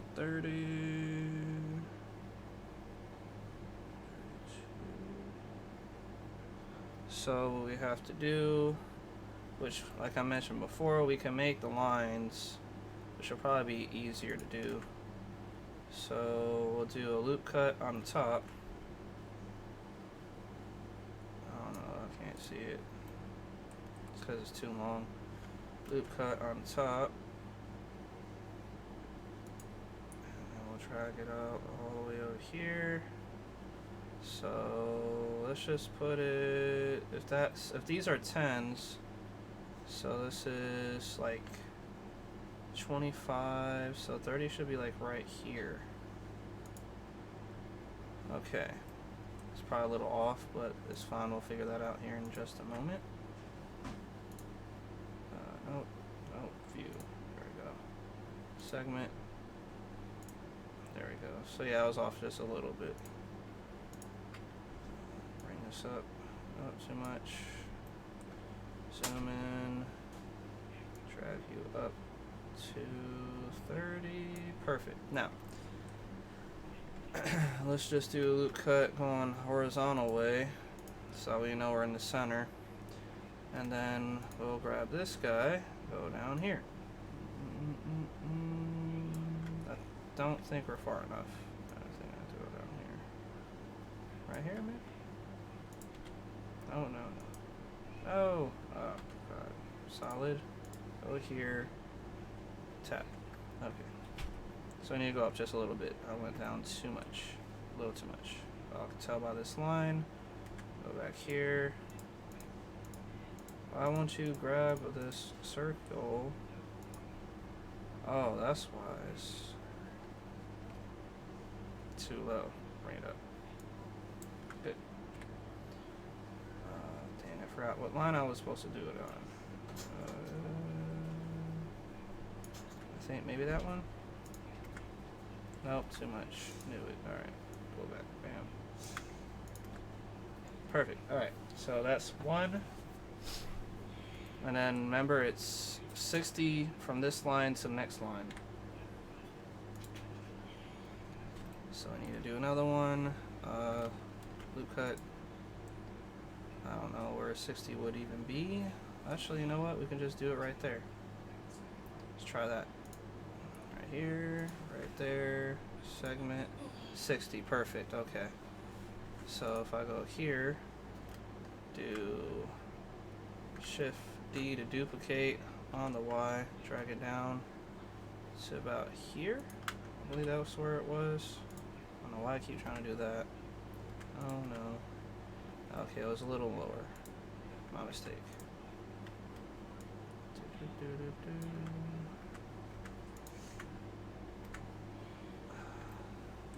What line are you on? Okay, this one.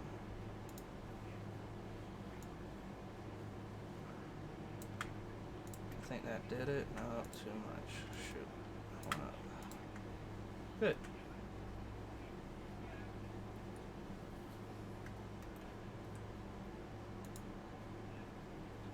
I have to drag this guy down here. Just remember, it's 30 there, then 60 all the way down. So you get to your end, which will be a 30 at that point. So what we could do is bring this to where it matches 30 there. Yeah, we can do that. So segment these two. Come on.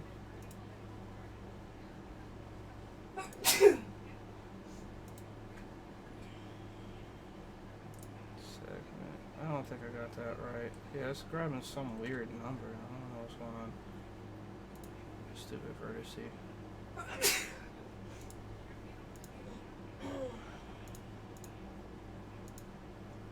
What's going on? What are you grabbing? You know what? I don't even know I'm doing it like that. Just grab the whole edge. That makes more sense. Alright. Segment 60 from there to that end. So I need to change that to 30. So we're going to wireframe. Make sure nothing's selected. We'll grab all those. Bring it up to be 30. Perfect. 30 on that edge to that edge, 60 between, perfect. Now, we can remove all these, and then get out of here. We're in object mode now, so we can do this. Modifier, full lane, that eyedropper tool, apply, delete. Do it again for the other one. Full lane, eyedropper, click, apply, delete. And we have our perfect hole now.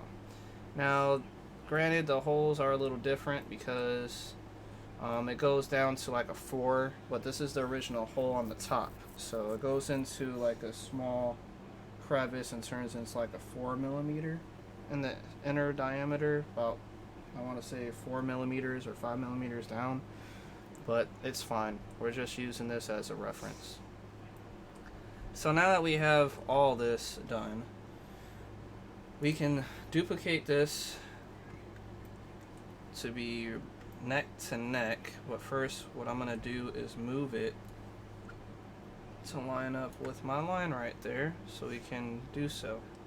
So if we do Shift D to duplicate on the Y, we can drag it to be neck and neck. And if we do R, do it again and again. We can do it as many times as we want. So if we unhide everything,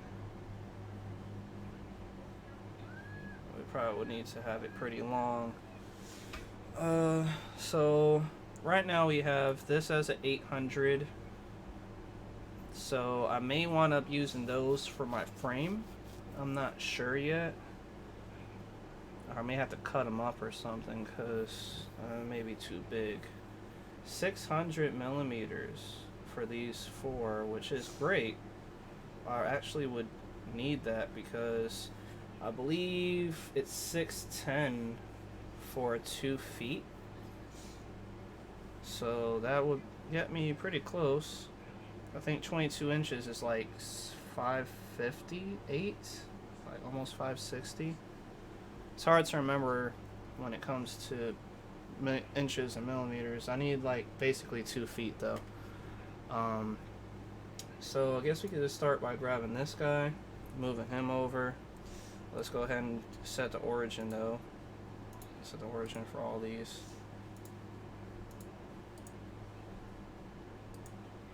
Set origin, set origin, set origin, and set the origin. Okay, that origin is set, that's set, that's set, good. Alright, so we'll just start with this one. I want to leave it high, like how it is, like standing upward, not flat like these guys. It will be up like this. I want to have mine look like that, so we're gonna zoom in. I'm gonna grab all these over here, and then we're going to drag them down to match the level the floor. Good. And then we can grab one, drag him over.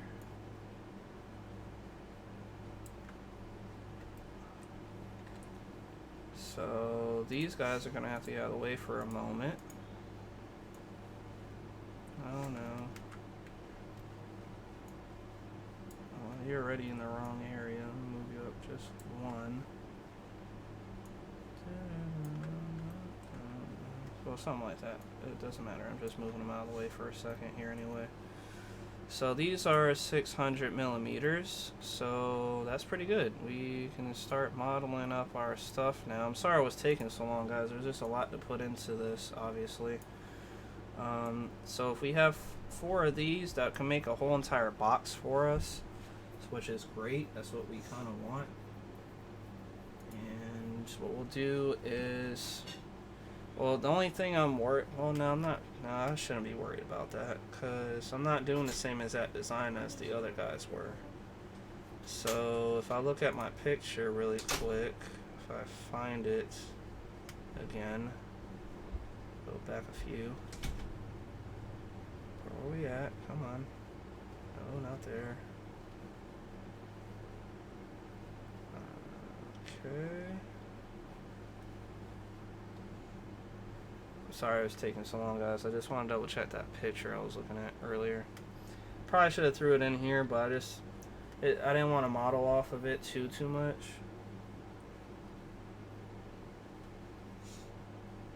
Let's see. Not that one. Not that one. DIY Dremel CNC. So yeah, the design I'm looking at, I wish I can show you guys really quick. Let's get rid of Blender view. So you can see, you know, I got the spindle, which I do have that same exact one. And so right here, you can see that they link up with only 20 by 20. These are 20 by 20. That's a 20 by 40, but the other ones on the bottom are 20 by 20. Which is great. So I can do long standing basically, and it still won't do anything bad. So we're gonna get back to this, and we're going to rotate 90 degrees. What the? Okay, here we go. Click on this guy. Rotate 90 degrees. Good. Move it over. Good. I want it to be center, so we're just going to line it up with that green line in the center. I think that is it. Looks like it, I guess. And then obviously you can see this one needs to be pulled down a little bit. Too much.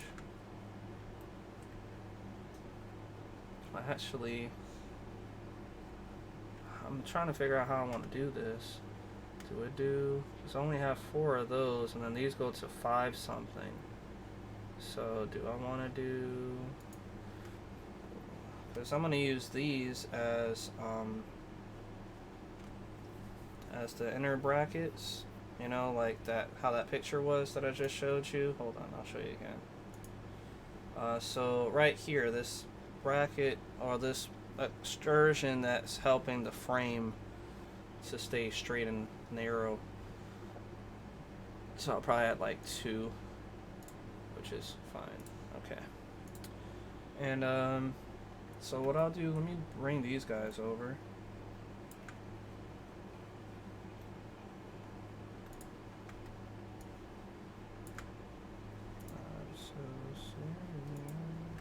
Okay, rotate 90, good.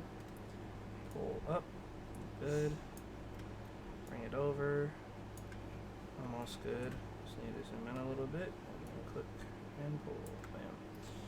Alright, so, yeah, so what we're gonna have to do is gonna be pulling this back a little bit, bringing this guy over to right here, and pull this guy up. And then rotate 90, good, bring it up. Zoom in so we can get finer movements. Drag this guy over, good. And now you can see we're already getting our stuff together pretty easily here. Not too hard. And these are all real world dimensions. Basically. And so this guy will go over here.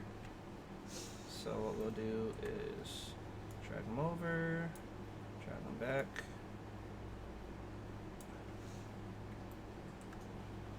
I don't know why that has 2 weird mounting holes going on right here. Oh, okay, I understand now. Hold on. I get it. Let's pull this up. So how is this one designed?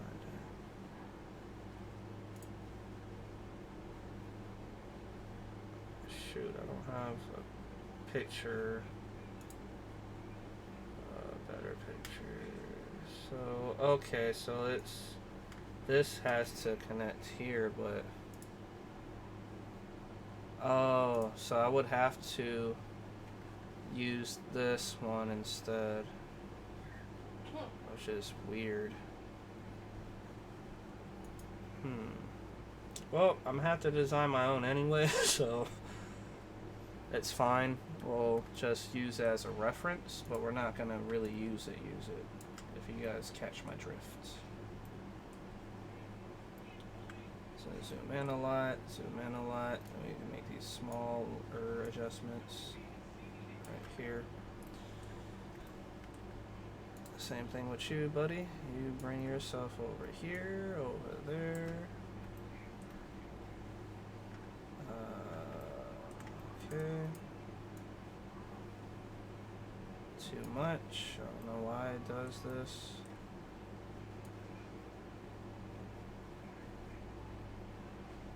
Let's see item. On the Y, let's say 250, 250, 250, 250, 250. Perfect. And then we move it over. Okay, so we're at 79. Let's just do 280. Perfect.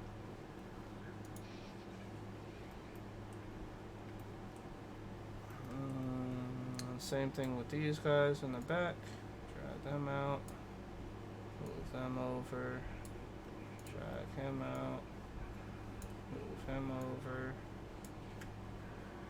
Okay, so 1 second.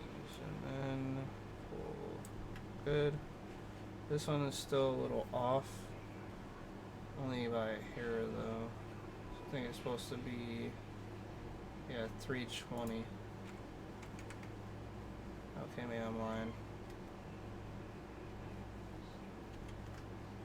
On the X, 275. Okay, negative 274. 274.5. Good. Okay. That's good. Now, this one, move over.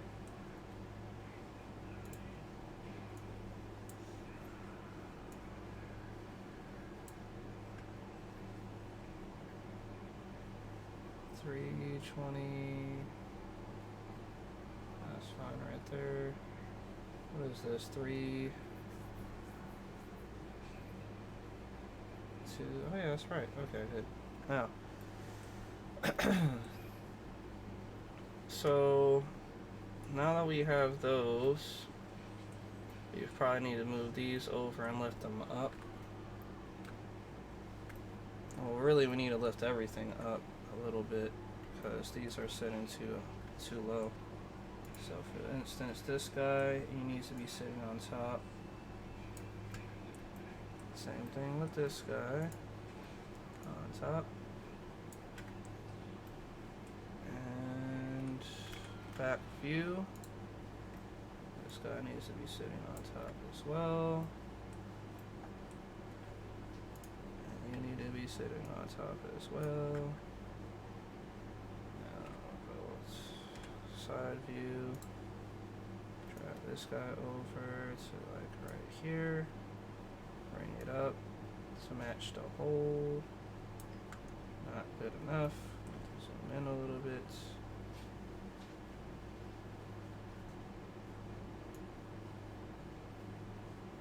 I think that's where the hole would be at, right? Because then it matches the bearing slots.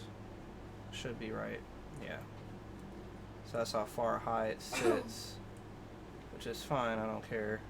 We're changing up a lot. I'm just modeling this around so I can see what I'm doing. Makes it a lot easier.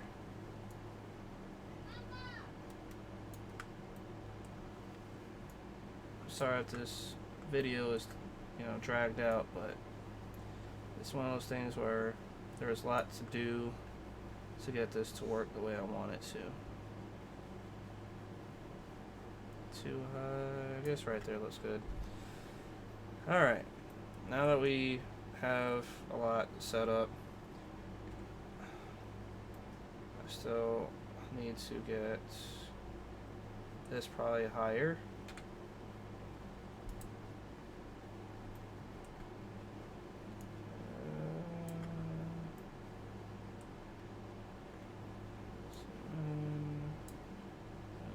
Pull this over a tad. I think that's okay. Really, it's probably needs to be moved over down a little bit, so like right here. Like right there probably would be good, and then move this over to like right here.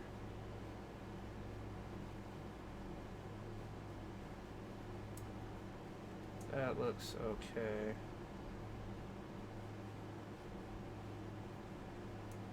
Right, yeah. And this guy.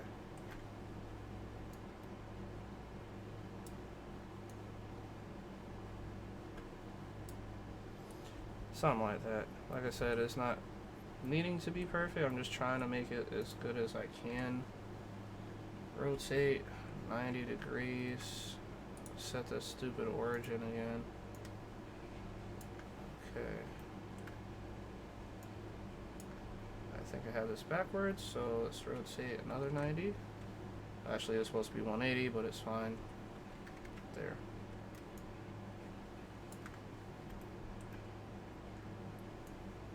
Okay, I want to say about here, and then we move it over. And then it's okay. I mean, it could be. Just touch it up a tad. And bring it up back just a little bit. Right there looks pretty good. Alright. And so we have our mounting. We need to drag this up. Okay, so it's coming along nicely, Zoom out, drag this guy this way. Bring it over. Goes this side. Rotate negative 90. So that's pretty much where we're at for everything right now is negative 90. If we go to the top. Zoom in.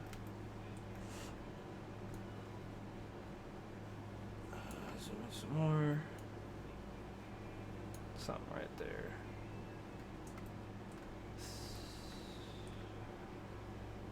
Shift D on the X, drag it over.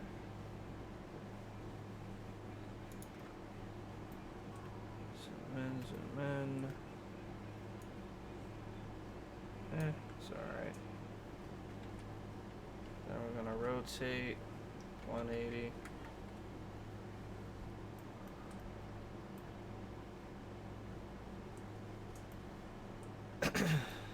And then we need another one for this mounting hole, so we'll do Shift D on the Y, drag it down, rotate 90, R, going to lift it up, move it over, bring it out.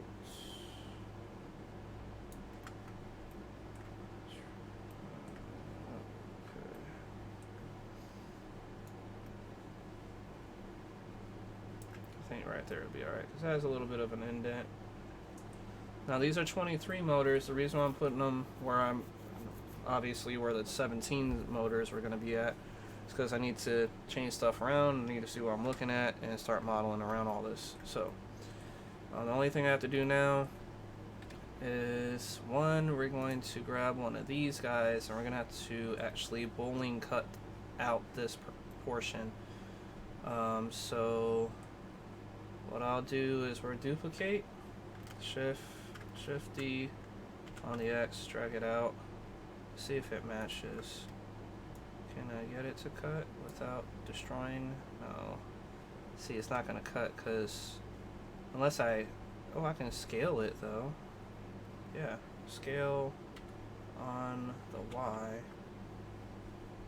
Yeah, we can do that. Then we just bring it down. It doesn't matter about the holes because I just want to cut out the center portion here. Let's just make sure everything's sitting flat. Z, wireframe, U, here flat, it's flat. Good. Alright. So, no. There we go. So we're going to click this guy, add a modifier, boolean, grab this one, click on that, hit apply. Now we hit X to delete, and we it didn't work. I don't understand what happened. Thought I had the modifier. Boolean, click on this, hit apply. Now we hit delete, and it's still there. What is going on? Did it even cut?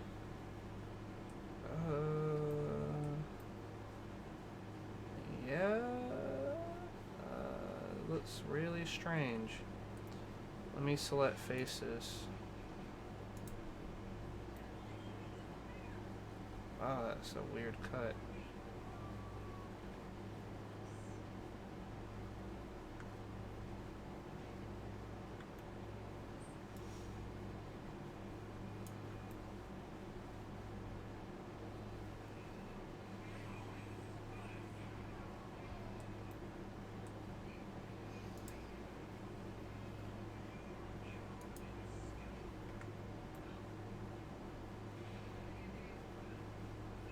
This one's pretty solid.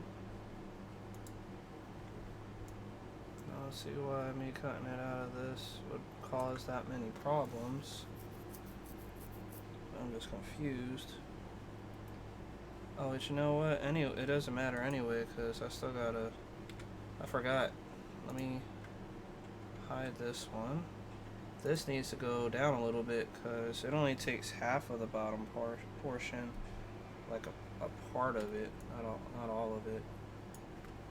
Too much. I would say if I'm just eyeballing it here, it takes about that much. No, it only gets up to this portion. Okay.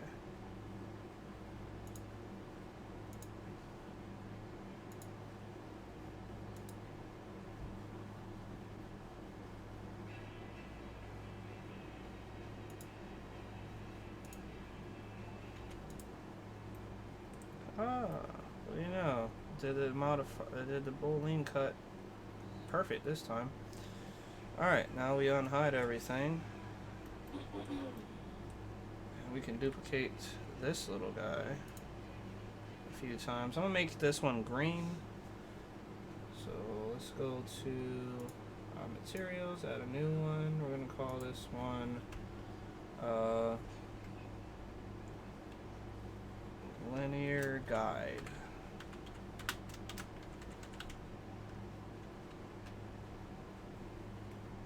I spelled guide wrong. There we go. We're gonna make it green. Make it green. That looks like, no, it's a lot darker. It's a darker green. Let's bring down darkness. A little darker than that. Right about there, I think. That looks like it. And let's go here so we can see the color.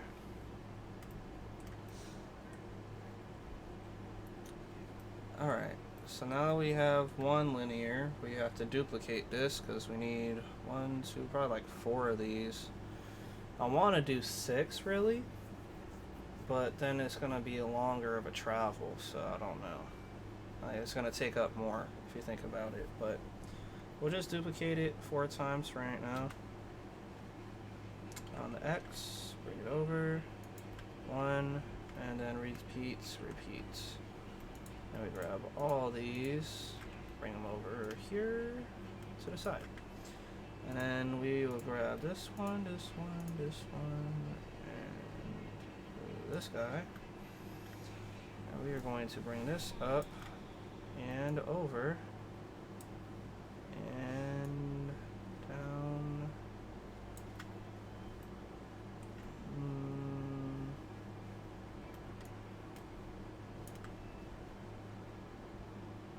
Probably need to bring about half.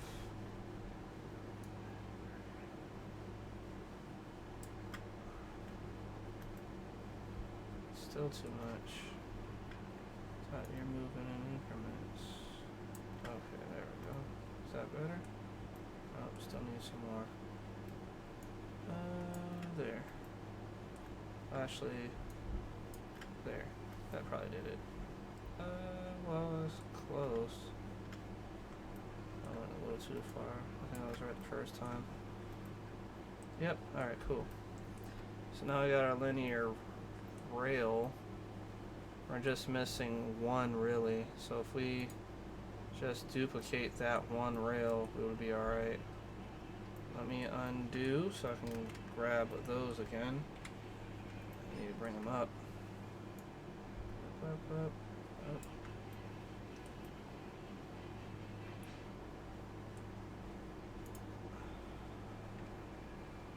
So if I do Shift D on the Y, I'm honestly not sure if that even matches up.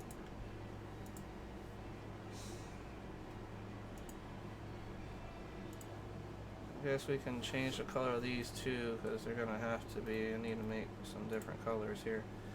We'll make this, I mean they're silver, so I don't know what I would do for that. It's already looking silver for all this. We're gonna call this linear rail.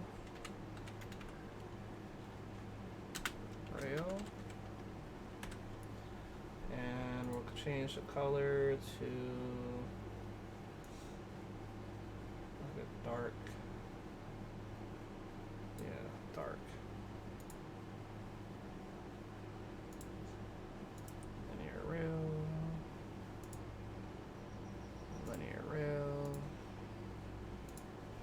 And linear rail. Bam. Okay, so now we can see stuff.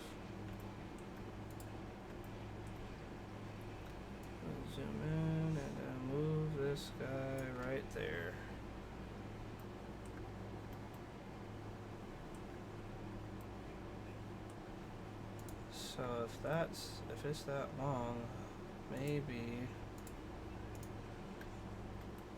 I can drag it to equal out the right portion. Let's pull right there. Yeah, it's not too bad. I'm pretty sure if I pull back a little more, I'll do like one more of those. How far did it? Oh, okay. Yeah, that's perfect. All right. And then if we just duplicate D on the X, bring it over. Perfect. So now we have our linear rails for both Y axes, and we're gonna need to make another one, I guess. But see right now, well, I'll wait on that, but let's just go ahead and move our stuff over.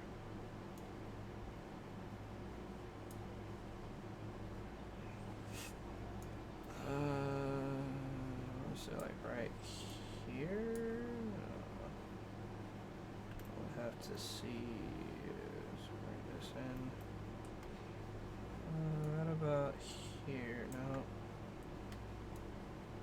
It's right there. Okay. And then if we go to first view, front view, let's do wireframe so we can see everything. Drag this guy up. It's too high. I know it's hard to see. It's really hard to see. Third person's view here.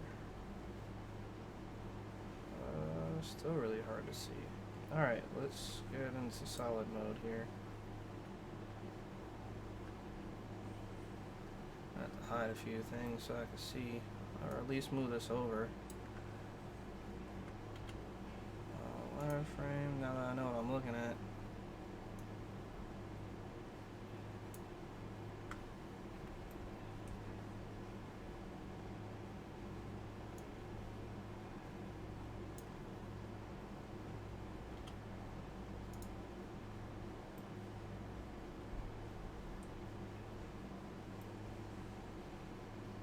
Yeah, that looks good. So if we do this, drag it over to right there. Really, you probably need to line it up a little better than that. Oh, that's pretty good. And then we bring this guy up. Not too far up. And bring it down just a tad. So, yeah, that looks okay. Obviously, you need to drag them over a little bit. Set origin, center of mass.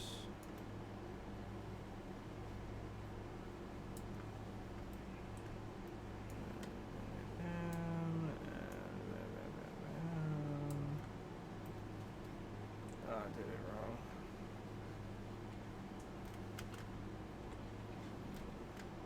Okay. So that's not bad at all. So it'll be sitting on top of it, pushing back and forth. So that's what I'm saying. I know, one, I don't need this right here. You see that hole for this linear rail? We don't need that because we have this rail now. And then the same thing would happen on the other side, which I'm about to do here in a moment. Just grab this block and do Shift D on the X, drag it over to here. It should have lined up right, but I don't think it did. Oh, it did. Alright. Surprised myself there. And then this guy, set origin, center of mass. Bring him up. It's about there. Bring him over. So about here. Looks good. Looks good. Alright.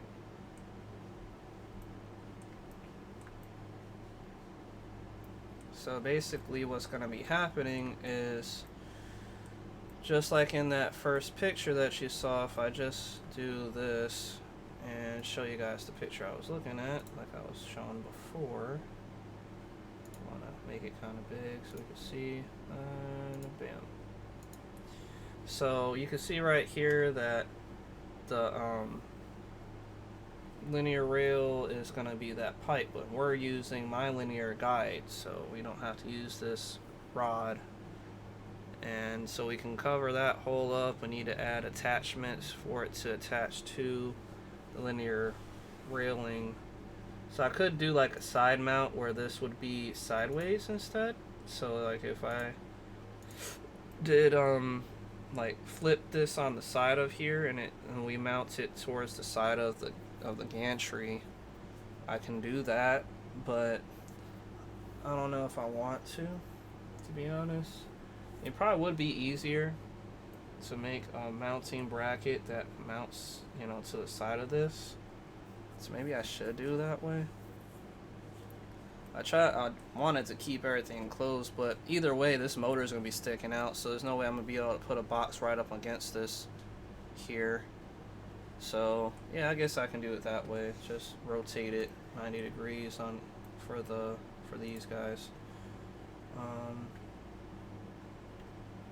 So I have to grab each. I'm grabbing each individual one because I don't want to group them together. This is just for visual purposes. So if we do rotate 90, and then we bring this over too much. Come on. See, when we zoom in, it gives us more availability to move around.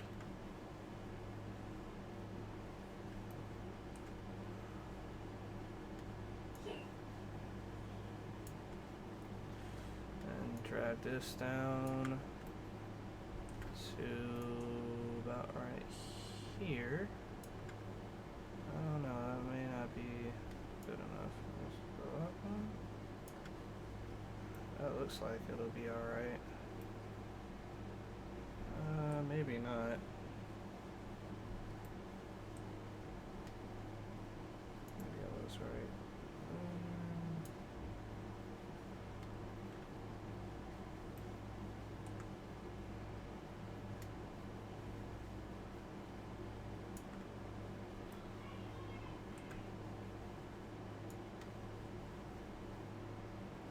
Yeah, it's fine. It doesn't have to be super perfect. Alright, so then that means we have to rotate this guy 90 degrees too. And then drag him down to match up this one.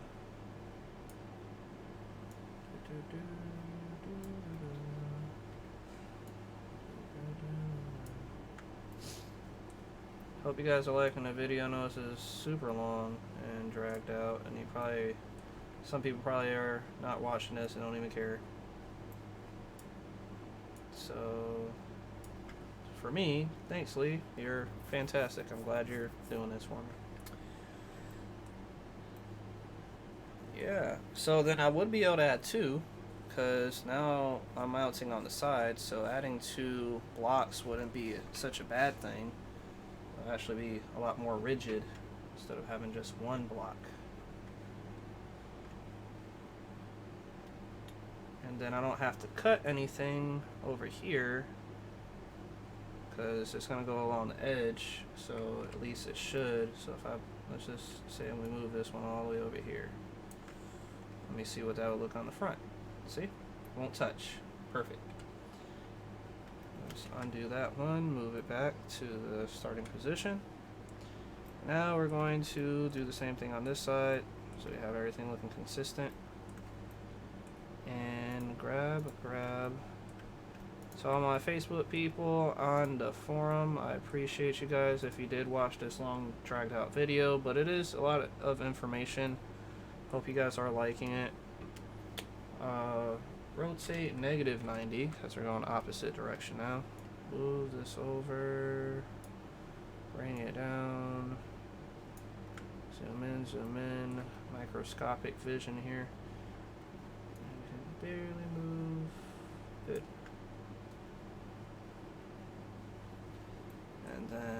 to grab this guy. Rotate -90. Oop. Rotate -90. Drag down. Move over.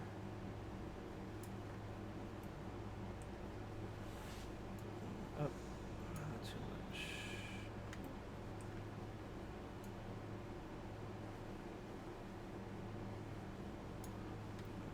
Bring them over. Good. So now we have those two, both looking right.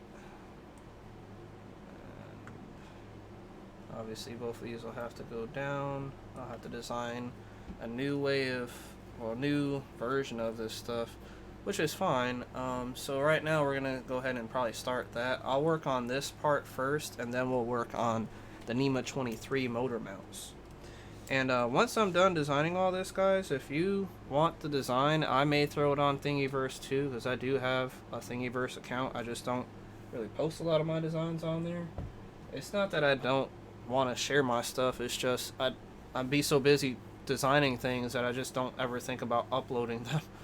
So, like, I mean, I've designed a lot of stuff in Blender, especially on 2.8 now recently. Not because 2.8 just came out or anything, it's just just recently my friend was getting on it more, and I was like, man, I'm gonna have to start getting on it more, so now I'm on it more, obviously. So I kinda, like I said, I do like this design, but we're gonna use probably like 2 of these. These are 800, so I mean, I could cut it. I'll have to cut it some length. I'll figure out what that would be. But yeah, I do like the design, this design specifically, just because it can hold the aluminum excursions, so it helps out. So yeah, what I'll do, I still want to design it to where it fits this though, because see, if you look at this portion here, let me just show you. When it backs in or out, it's going to stop right, right around here. So it gives enough clearance. But, I mean, plus my NEMA 23 doesn't look like it'll smack up against anything. Plus, like, the shaft is all the way over here, so I highly doubt it's going to bump into all the way back here anyway. So I can stick with this design. I just have to kind of like drag it out and do some stuff.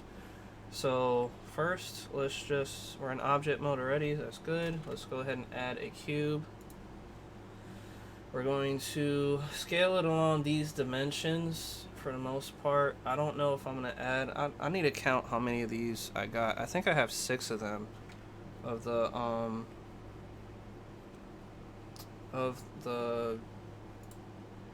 these.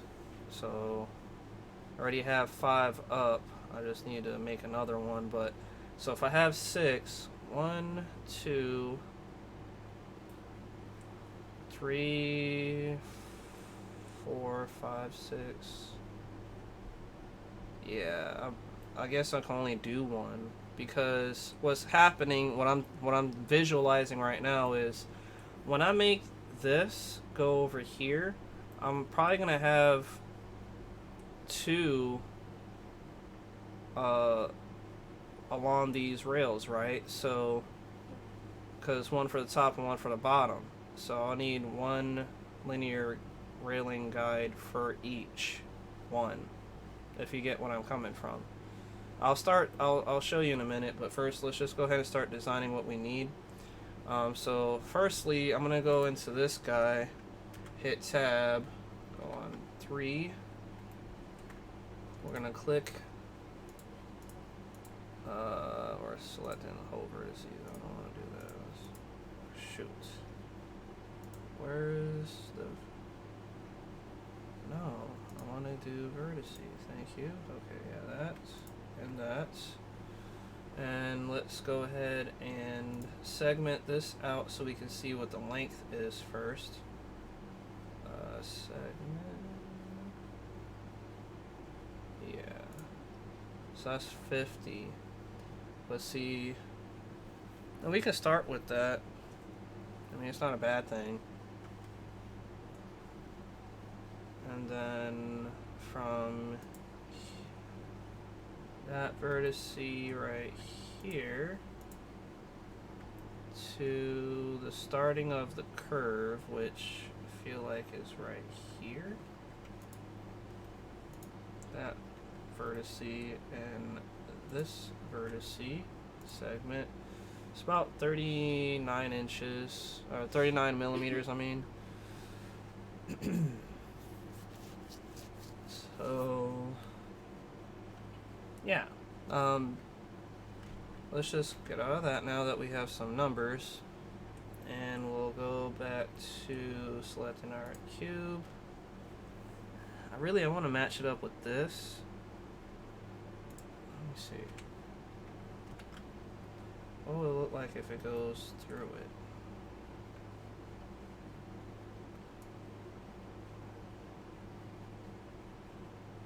So it would need to be a little bigger. We can make it out to be this big instead. So let's select that. And this side. Segment that one. So we're at, I'm going to change the color to like yellow or something. So we're at 58.8, and then from here to here, segment 39.8, and then from here, what we'll do, yeah, from there to there, segment 1030. That's weird. I don't remember it being 1030. I thought it was 9. Let me get my caliper and check this out really quick. Yeah, it was 952. How the hell did it end up 1030? Oh, wait. I'm doing it wrong. I think. Hold on.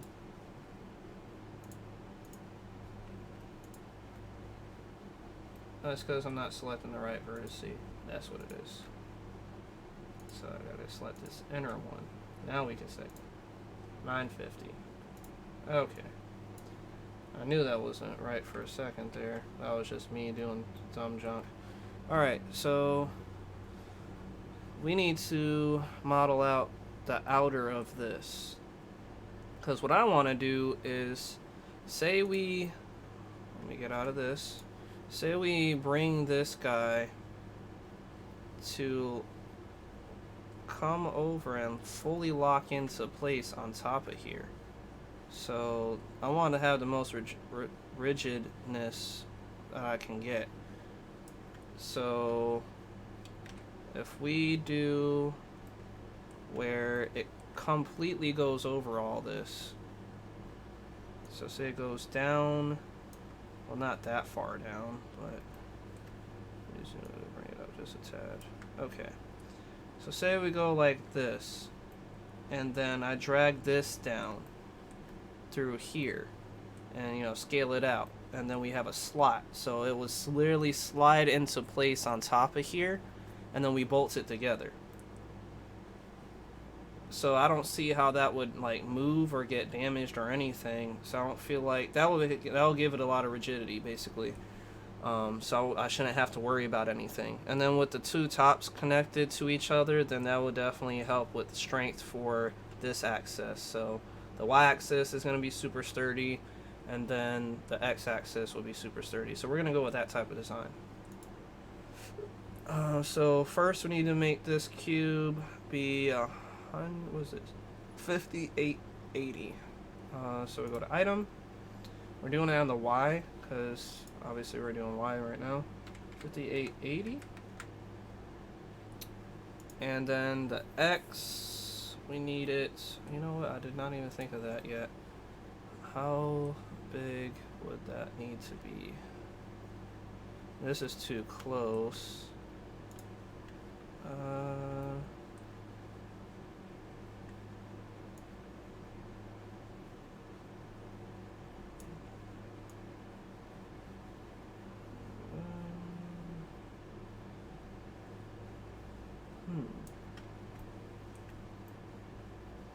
I don't don't know how big it needs to be just yet, but so far.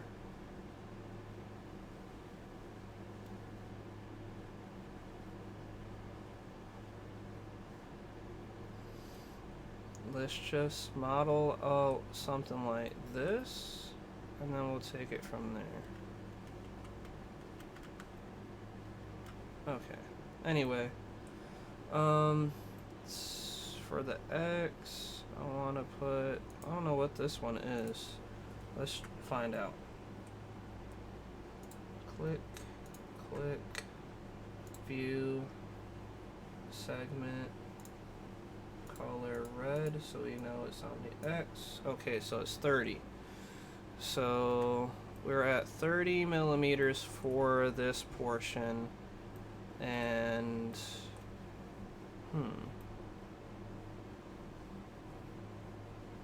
so we can do 30 for this, but I guess 30 is alright. I just want to make sure that when I mount my stuff to this, I don't know how thick I'm going to make these metal plates though.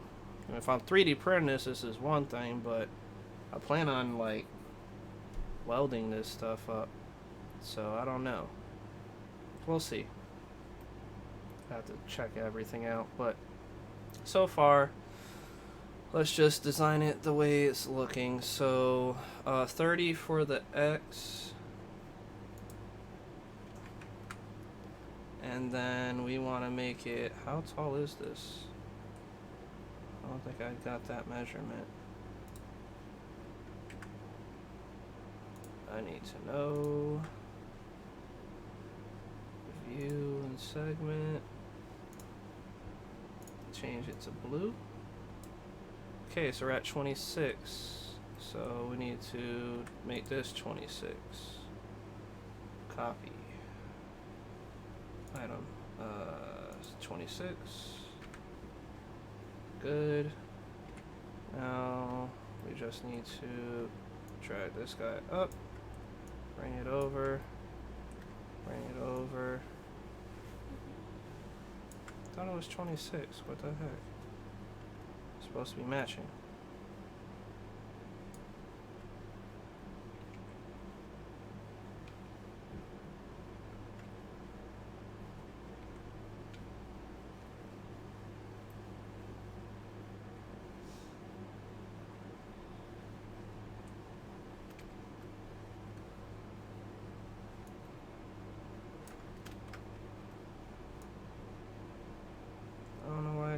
It said 26.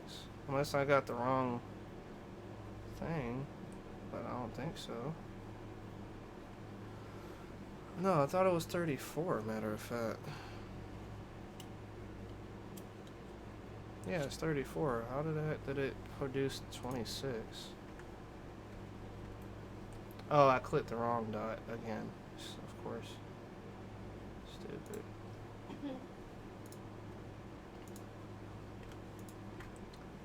Now we know what it is. Segment 34, right? Yeah. Okay. So we'll get out of there. Click that guy. Item 34. Now we're matching.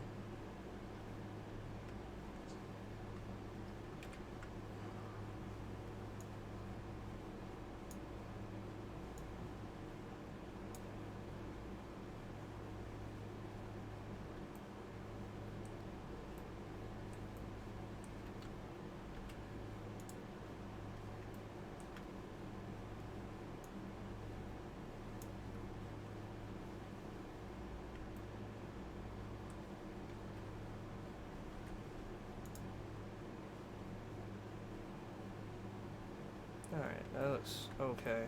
Anyway, you can see it's kind of encased.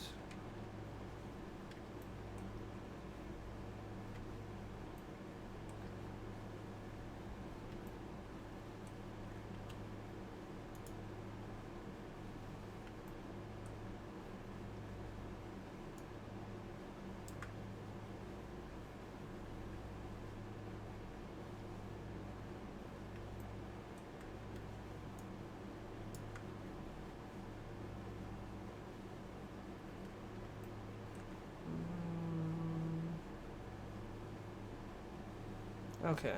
Anyway, let's go ahead and fix this guy up a little bit. So first off, we're probably gonna need to obviously do a loop cut around here, and then we're going to have to bring this in or out. We can do an out easier, so we'll change the dimensions to actually match up this. So instead of it being, what was the dimensions for the X30, we can do like 15. Let me see. I need to see what we're looking at here too. Find out. You need to move up. You're in the way.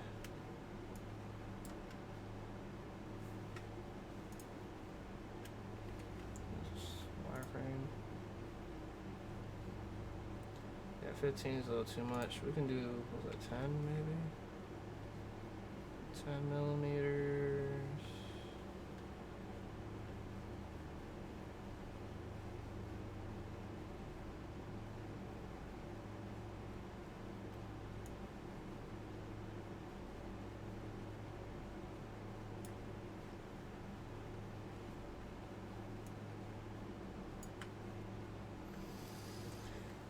Okay, that's looking pretty good, because basically it's going to sit flush where it's going to be touching here and here, so it will just slide on like a little sliding bracket going down, and the mountain holes will be in the same area. So yeah, 10 is good for the thickness for now. I don't know, well, I mean, the steel that I got right now I think is 1/4 of an inch thick. So I don't know, let me see what that would be in millimeters.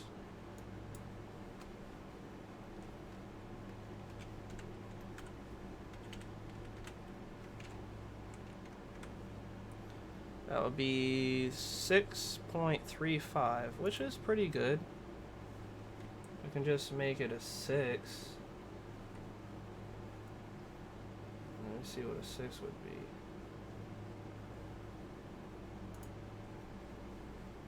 Or I can put 6.35, I mean, really it's a big deal, but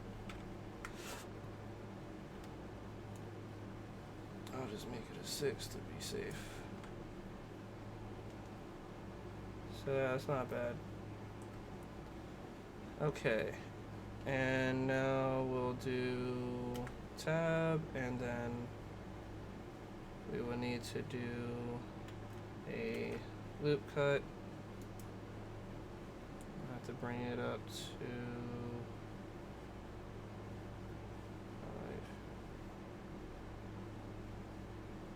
I don't know, right here maybe?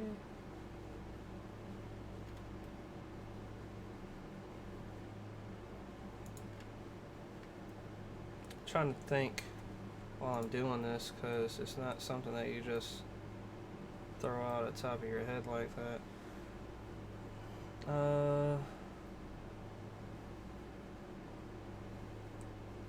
Probably have to pull this up and then bring it over. Yeah, so that's fine right there for now, because I'm gonna have to be doing a lot with this. Let's find out what exactly this dimension is. Okay, segment. Okay, so we're at 5.1, so we're at 5 millimeters. Let's just make this an even 6.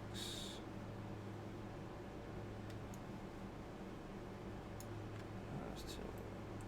Okay, good. So now what we're gonna do is we're going to grab the face in here and extrude it out. So I'll have to do this wireframe probably, because I can't grab a face without it. I don't know if it'll let me grab the face. Shoot. Alright, it won't let me grab a face. That's weird. Okay, so that means I'm gonna have to hide this guy now. H. Now we're needing to extrude, so I'll put E to extrude on the X axis. Pull out to right there. Oh, that's probably a little too close. Oh, wait. There looks pretty good. And then what we'll do is grab these two faces. We could delete these two and make one face, but I don't know how that's going to work with my vertices. Usually we want to have everything be consistent, but we can try it, see if it looks weird. Delete faces. That doesn't look bad. I'm pretty sure I can dissolve this. Dissolve edge. Yep. Dissolve edge. I wonder if I could dissolve this one too. Dissolve edge. Dissolve edge. Dissolve edge. Okay, that looks great. Okay. So now what we'll do is we'll grab this, this, this, and this. Hit F to face. That's great. Now I'll get out of here and one, and then we'll unhide that, and then we'll grab this one, bring it up to match right about here. Looking pretty good. And we'll get into object mode. We're gonna have to grab this face down here and bring it down.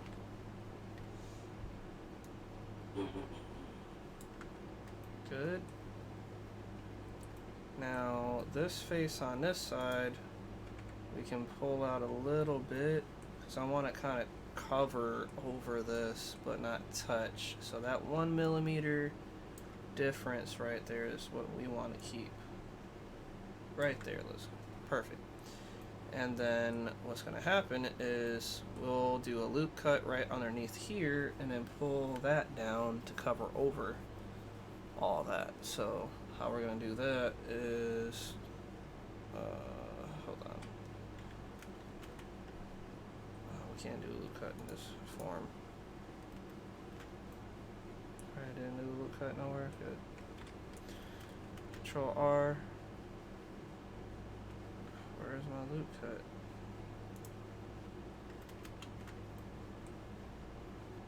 Control R. Wait, where am I? Okay. Control R.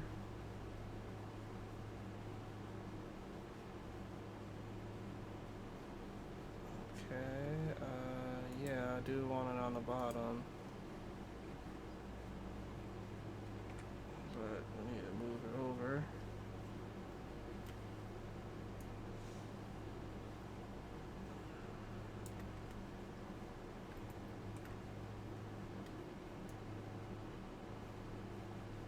We'll give that much of a clearance. I gotta remember that this is all. I mean, if I print it out, it'll be pretty great, but I don't know how I'm gonna cut this. I'll have to figure this. Yeah, well, no, it's not complicated. I think I understand how I'm gonna cut that. Would actually be, I think, pretty easy to do. But yeah, we'll leave it right there. Both sides, good. Now we have to do. What is it going? Where are you on? Okay, right there. Grab this face. 7, 1. Okay. Extrude. I'm gonna go down.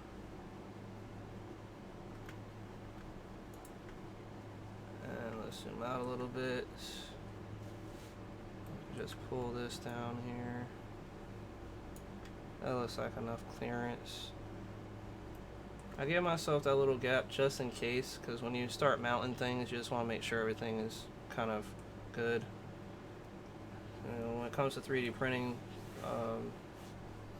you'll want to wind up having shrinkage and stuff going on. Okay, so we're going to delete this edge, dissolve edge, and then the same thing with these two edges. Dissolve edge, and dissolve this edge. So now we have a full box covering over that box.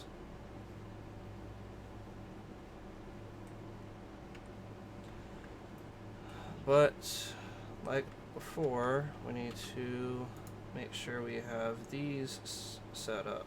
So we have to cut back on those holes and everything on there. So like this, for instance, this, if I go and click this, you see this? So we need to make that cut here. Inside of here, and then that mounting depth. So it can slide on to this. So we have to do another loop cut.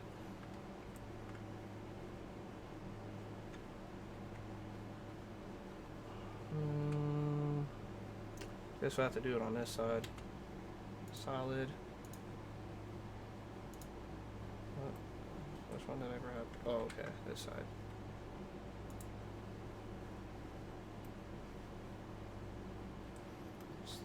We don't need to get rid of some of these, or hide them. We'll just hide them for now. Control R. Oh, can't do loop cut in object mode. That doesn't make any sense. Control R. Do 2. Click. Click. And then if we hit. This is a pretty nifty trick that I'm about to show you guys. This freaking pipe is in my way. Hold on. All these pipes are in the way. Move. Alright.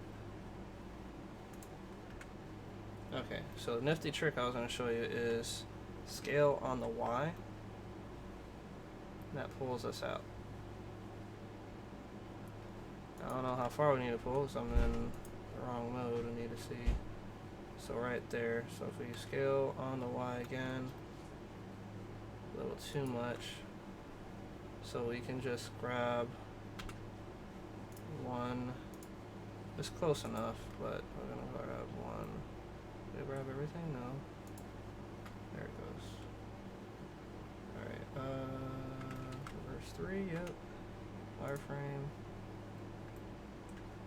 Zoom in here. And pull this right there. I think that's where it's at, right? Yeah, that's where it is. Solid. Grab all those. Reverse 3. Wireframe.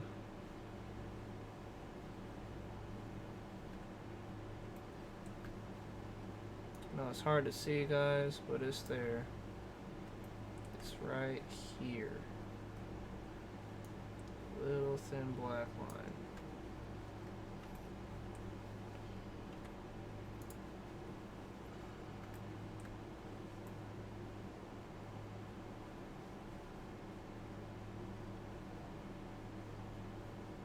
So you can tell because that double version there, that's vertices on top of vertices, or faces on top of faces. So you'll see that, which is good. I mean, right now it's a good sign anyway, because we know what we're working with. So if we do 7, or 7, yeah, bottom view. Now we're gonna have to hide this really quick. Again, oh, not that. Did I do it right? Yes, I did. Okay.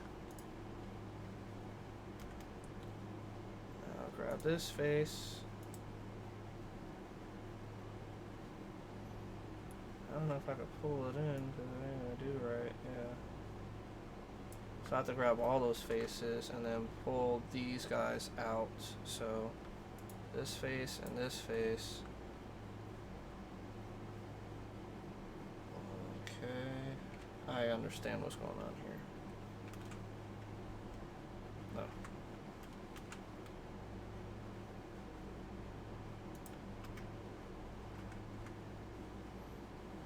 Let's make sure we still have those faces selected. Yes, good, good, okay.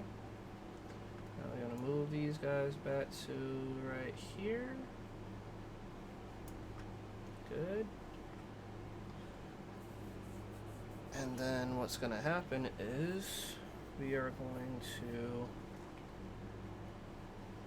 cut, I'll pull these faces out. So the other two. So if we go here, deselect, hide up, solid. We're gonna hide this guy. Go back in here, move this face, go back, unhide, go back, go to one, wireframe, and then we can pull this to match. Perfect. And that's on both sides. So we made our slot. And now that we're done with this, solid, we can go ahead and dissolve all these other vertices we don't need. So let's go ahead and grab this. And these two vertices, these two vertices, and this one and that one. Pretty sure we have a lot more, like one right there, one right here.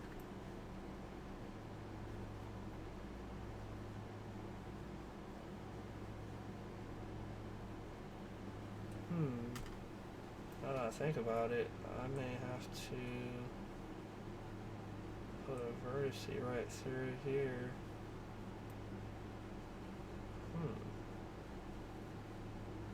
Because this is pulled forward. No, I won't. No, I won't. Because the wireframe mode shows me.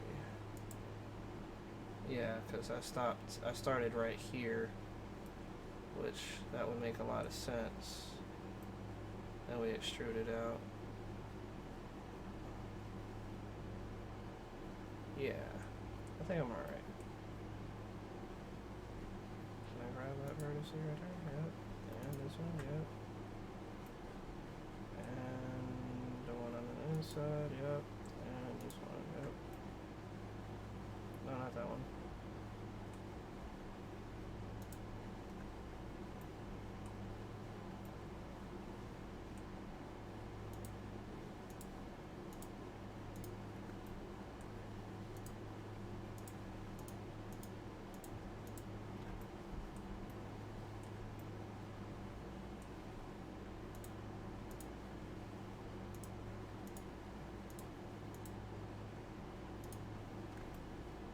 All those vertices.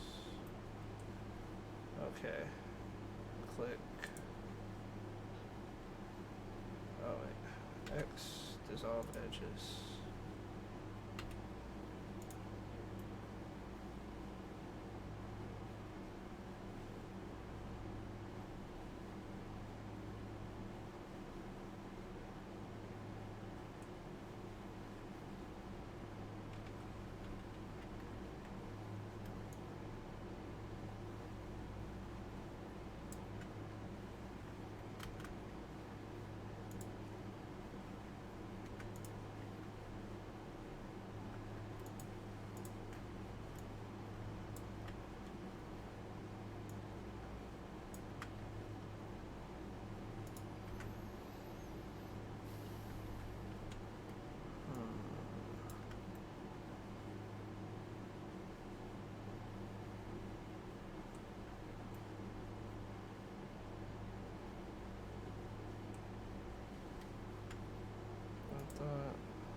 Thought that was when we push back.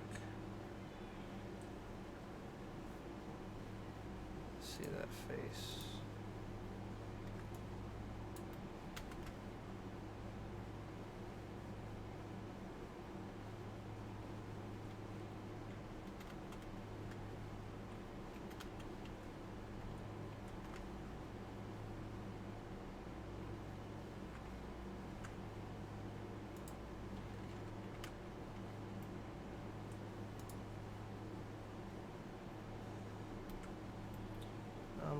confused because this one was supposed to go inward, so, or at least I was supposed to pull all this back and then only pull these forward. So let me see if I can do that. So let's just grab faces, grab these two faces here. Let's just see if we can do it. Pull back, pull back. Now we just want to grab that one and this one. And pull these forward. Okay, so it grabs everything. I guess I have to extrude out. E to extrude on the X. Something like that. Okay.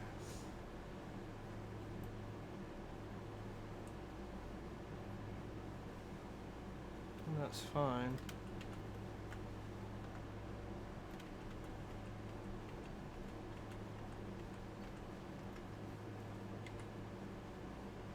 Okay, so go on here, little tab.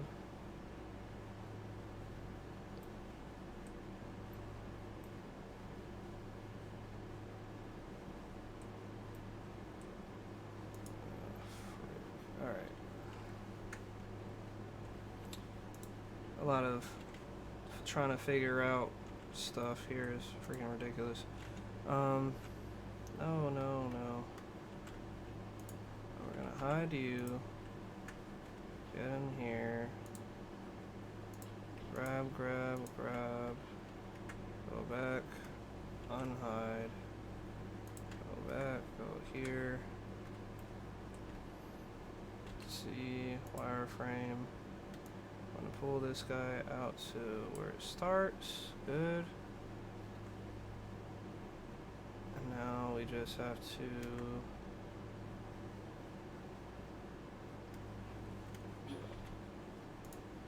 hide him.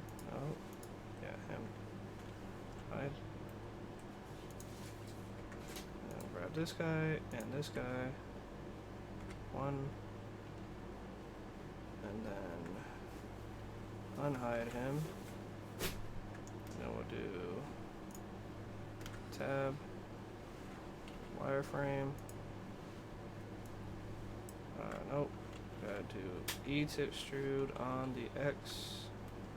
And we're gonna pull this stuff out to right there. There we go. And now if we do solid mode, and then we object,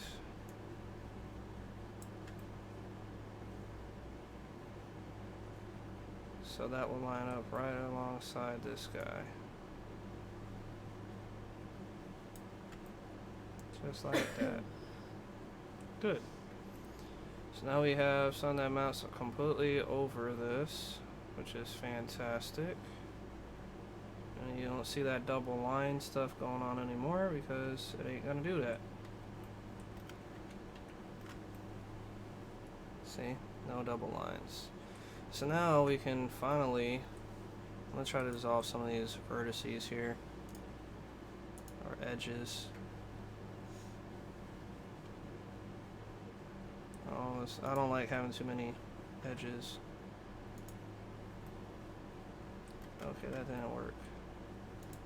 Okay, what about this edge? Can I dissolve this one? Okay, what about this? Well, I guess I can't. It's fine. As long as it prints out right.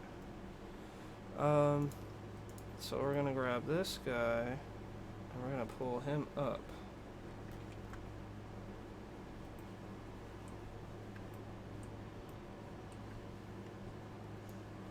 Okay.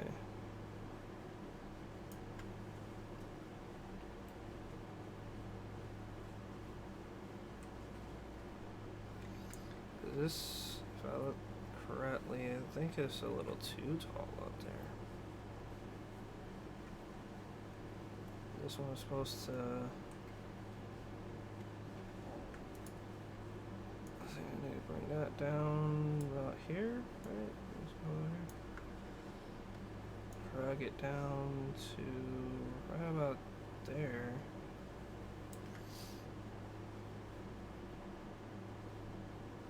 Okay.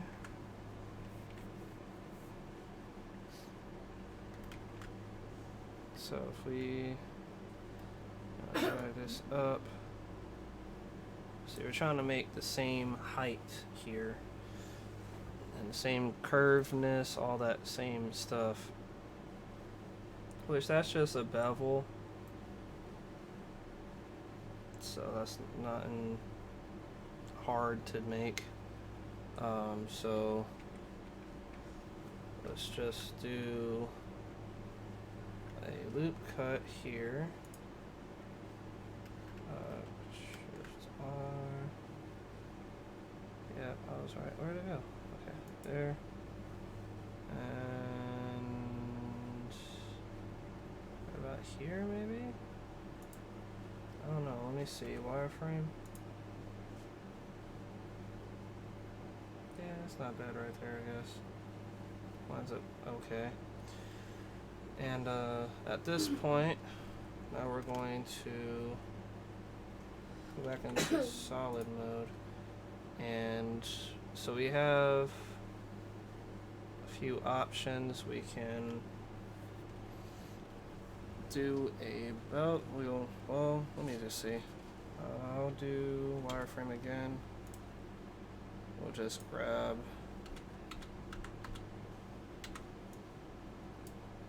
all those vertices, bring them down a little bit from where that starts. And then we can rotate.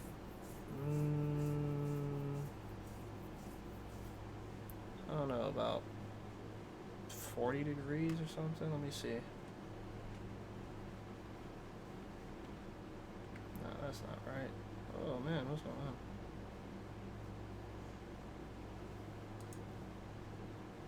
I grabbed all of them, right? At least I thought I did. Yeah. Rotate negative 40 degrees. Okay, rotate negative 20 degrees.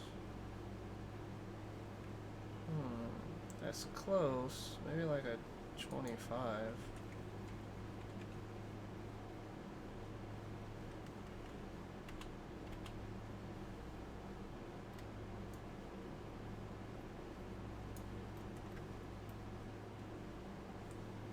Why is it looking like that? I'm like lost right now. That makes no sense.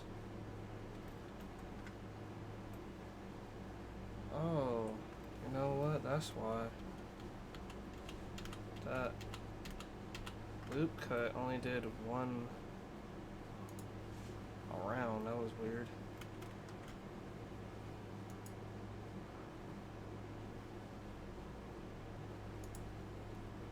I wasn't at the right area, but oh, so it is only doing one.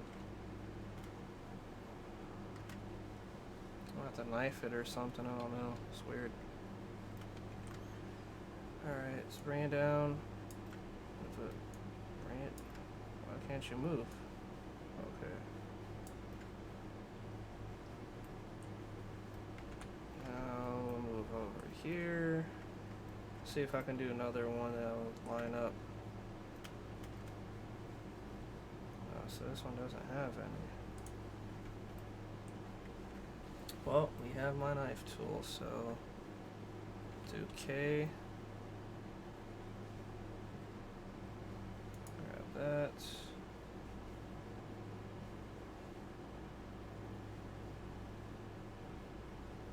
Right about there. Oh no.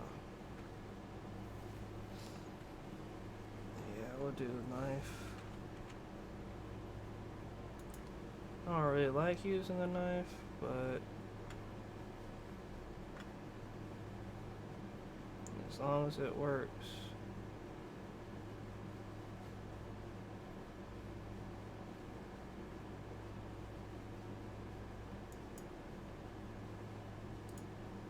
You know what? Think about it. I don't have to do a knife. What I can do is this. Grab that side, grab this side, grab this side, and this side. And then we can just do a subdivide. Where is it at? Can't even find it now. Loop tools. Okay, that was weird. I don't know what happens in my subdivide. Oh, there it goes. Subdivide. Okay. What the? I don't want to grab all those. Oh, great. It wants to do something dumb. I'm just trying to grab these. This edge. This edge. So it automatically grabs everything. Great. So I have to subdivide each individual edge on my own.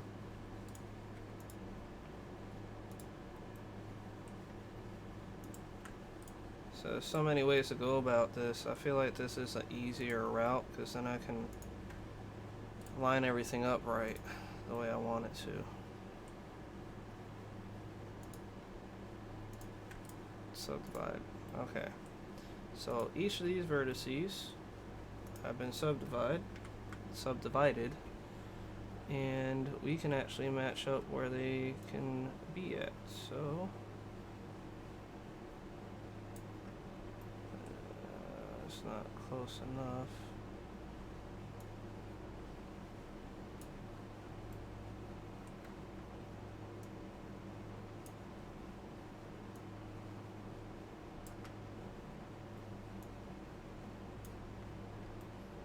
Okay, what line are you on?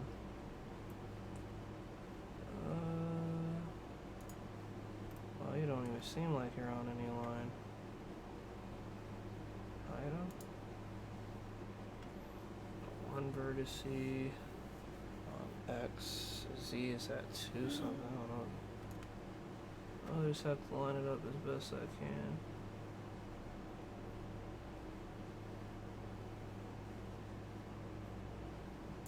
Eyeball it. It's alright. I mean, it's not going to be ultra perfect, but we're getting there.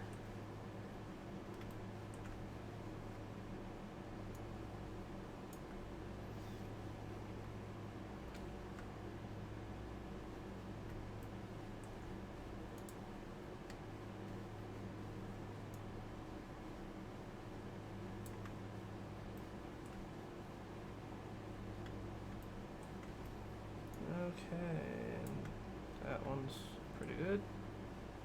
Line to line. This one is on the line already, okay. Okay, so now that we have that, we can go ahead and do our knife. Grab that guy to that guy. Hit enter. And then again, knife that guy to this guy. Hit enter. Guy to... Where are you?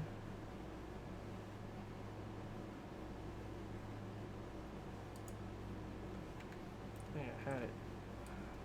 Oh. Let's see, knife. That one to that one. Enter.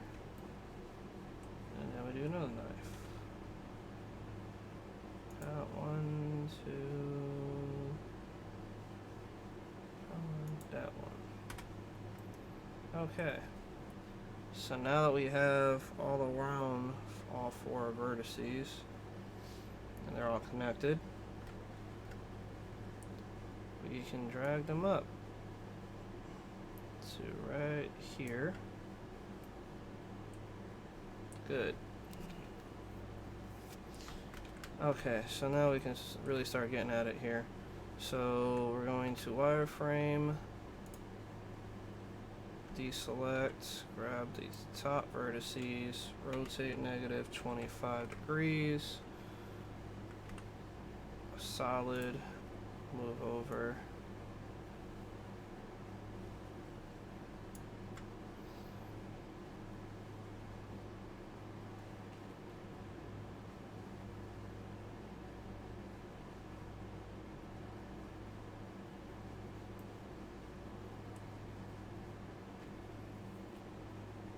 And then this one will have to be beveled out. It looks like it has about 1, 2, 3, 4, 5, 6, 7, possibly an 8, but we'll find out. Now if I do bevel there and a bevel here, should be able to make it. Let's do Control B, pull them. 1, 2, 3, 4, 5, 6, 7. Hold on. So we have 2, 3, 4, 5, 6, 7.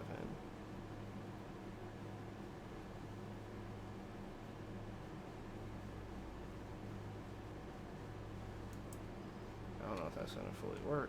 Let me see.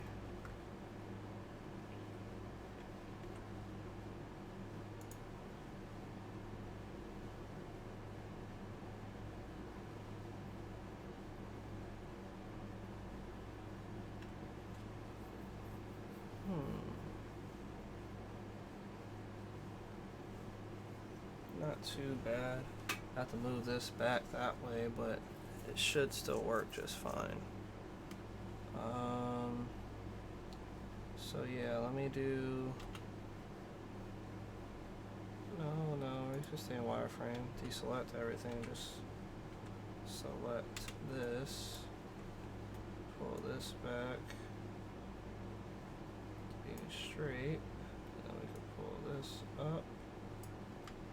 And then we can rotate it. Positive 25.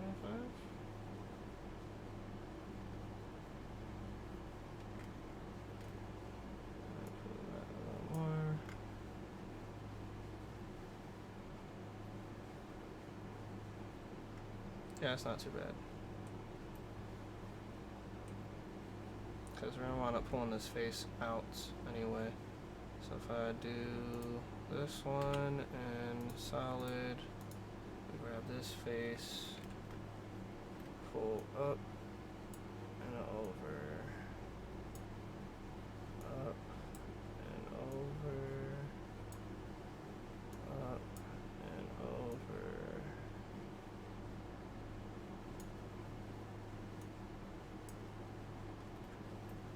That's not too bad at all. Not that. Oh yeah. I think the face could still. No, I just need the edge to be grabbed. Let's grab that one edge. Pull this edge up a tad. That one and this one right here. That's too much of a pull up. What's going on here? I just need to pull it a little bit. I'm trying to curve it but not destroy it. Okay. That's good. Okay. And we got a whole bunch of vertice stuff going on over here that we probably don't need. I want to see if I can dissolve all these. At least these, this, that one. Come on. That one, and that. This one. Dissolve edges. That one, and that one. Dissolve edges. Good. So I don't need all these weird looking edges. Oh no. This one, this one.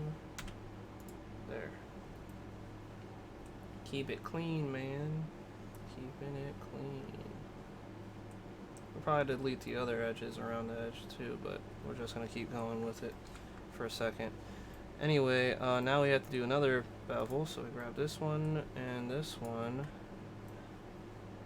And then let's go this side. We're gonna hit Control B, pull them, and we're gonna have 2, so this will be wait.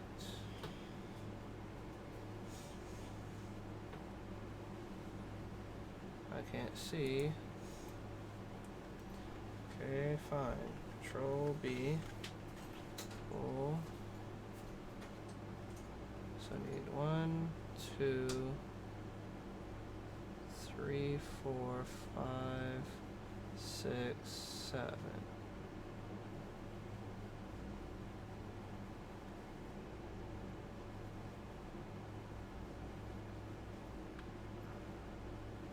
Two, 3, 4, 5, 6, 7. I need to do it for all those, just this one. Because this one is going to go up in a curve. This is a weird design I'm trying to do. No, it's probably a simpler way to go about this. But I'm doing it this way, so screw it. I can't even say nothing, just undo it. Screw it.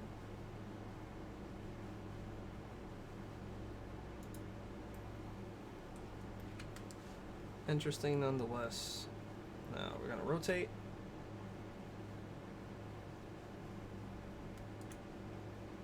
Nope, no rotations. How about we grab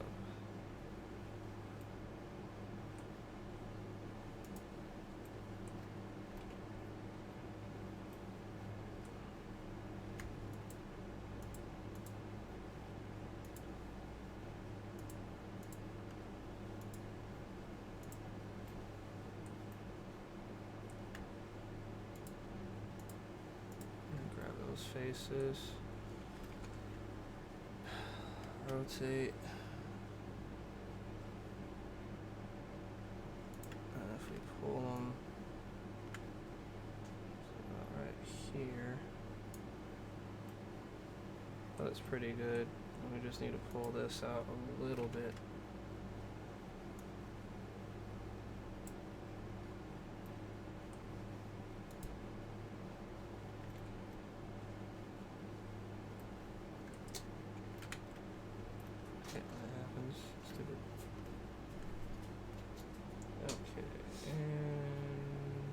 That looks good.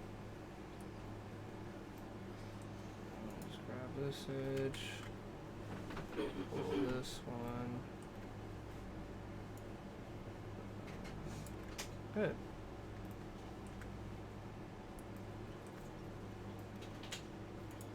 And then we'll pull this guy forward. It's about there. Pull it up. Like midway, I want to say, or I guess right here would work. So now we're going to bevel this one out. So we hit B, Control B, pull.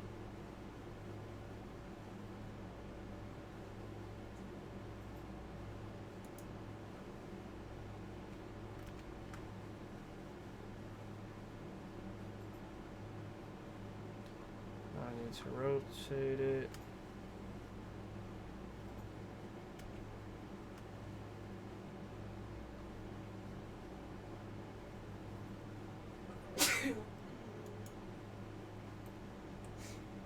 Now we're just gonna work on each individual edge because that will help us out a little bit here.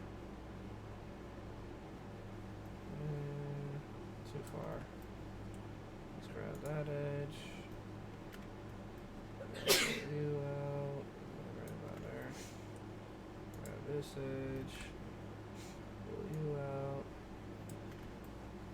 Grab this edge. No, don't need to grab that one. Pull this one in. That's actually alright right there. This one needs to get pulled out there. And this one too. Pretty simple. Is that the one I need to work on? Yeah. This one needs to be pulled out, but just a little bit. That looks alright.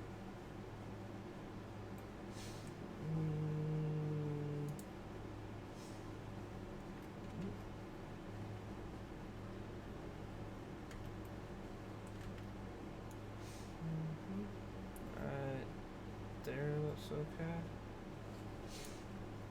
And then this one.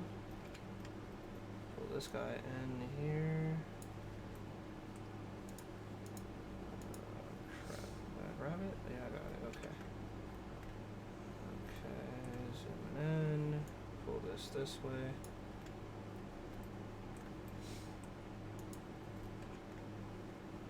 Okay, I'm just gonna drag this one to about right there.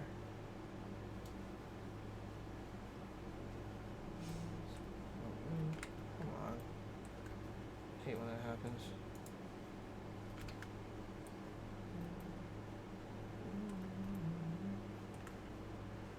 Alright, I'm trying to bring this up to right there.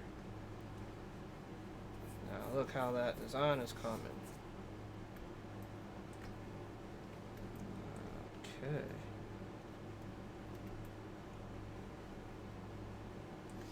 Remember, you still gotta make it big enough to hold a NEMA 23 stepper motor. So maybe I should just drag this one over here or get another one. Yeah, I'll get another one. So we'll go to tab, grab this guy, go to 1, Shift D to duplicate on the X, bring it this way. And we're gonna rotate 180 degrees. Good. Go back in over here. Go on this side. Select this guy. Go back into this one. Okay, this guy is way too close. Go back.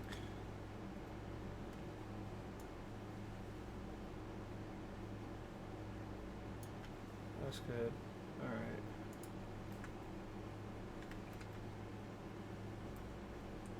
So I need to pull this out a little bit. This guy, this guy, this guy, this guy, this guy, this guy, and this guy.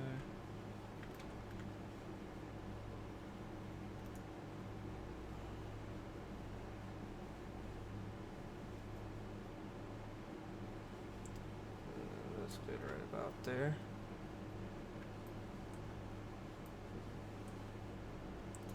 Now if we select this face,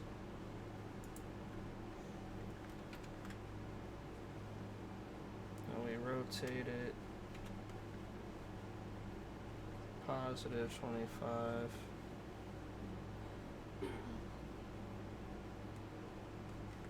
Let's see if we can just drag it up. Then we have to scale it in a little bit on the Y. Scale Y.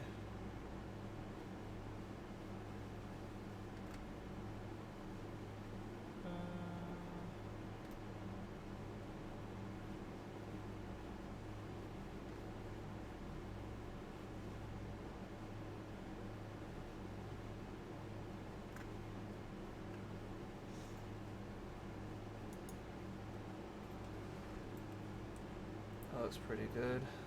Now you just have to rotate like what, 15 degrees? No, it was like 10 degrees, maybe 5 degrees. No, it was probably 10. Okay, maybe 8 degrees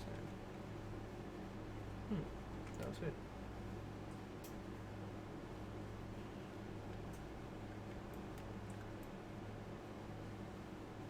Look at that.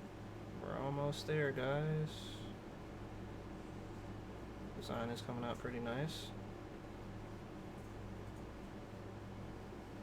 we have to do a loop cut around here, extrude that out so we can have our aluminum excursions come through. And since I'm doing the linear rails, I'm gonna add my aluminum excursion into this area already, so you know exactly what we're working with. So I need to make sure that they aren't too close or too far from each other. So we'll go ahead and I'll scale it up. Let me finish just bringing this up a little bit. Let's bring this up so it matches. And then we will do grab this face on this side, actually go on back side, and matter of fact I don't need to grab the whole face, I need to grab the edge. Bring this guy up a little bit because it's too high. That looks good right there, yeah. Do a loop. Shit. Do a loop cut if I can. Good. Bring it up. Is it right there? I gotta bring it up more.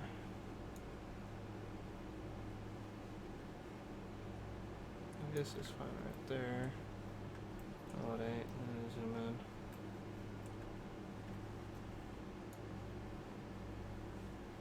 Okay, that's better. And this guy down here.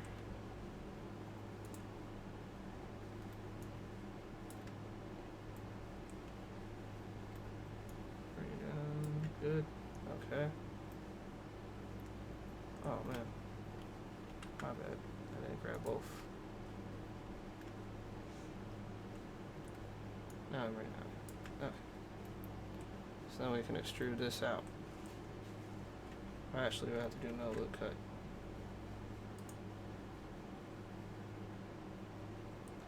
I don't know if it's gonna let me. Oh yeah, it would. I don't need that many.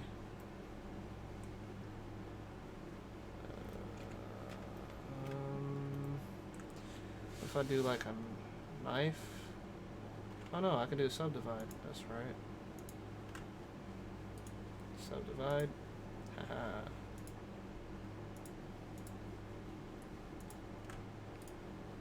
Subdivide. Now we just have to use a knife. So we do a knife. And then right there. Hit enter, good. So then we can select this face and pull that out. So we do E to extrude on the Y, and right there is where that stuff was stopping at.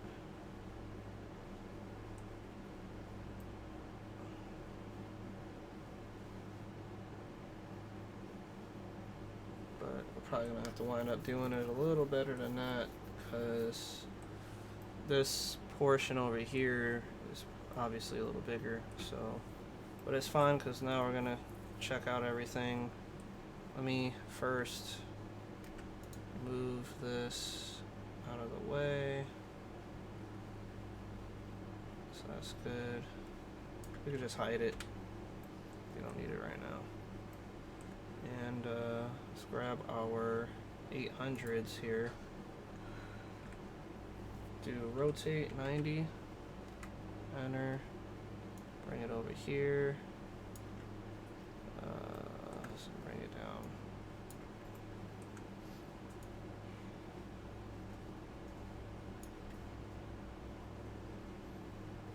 Okay, reverse, bring it over here. Bring it up.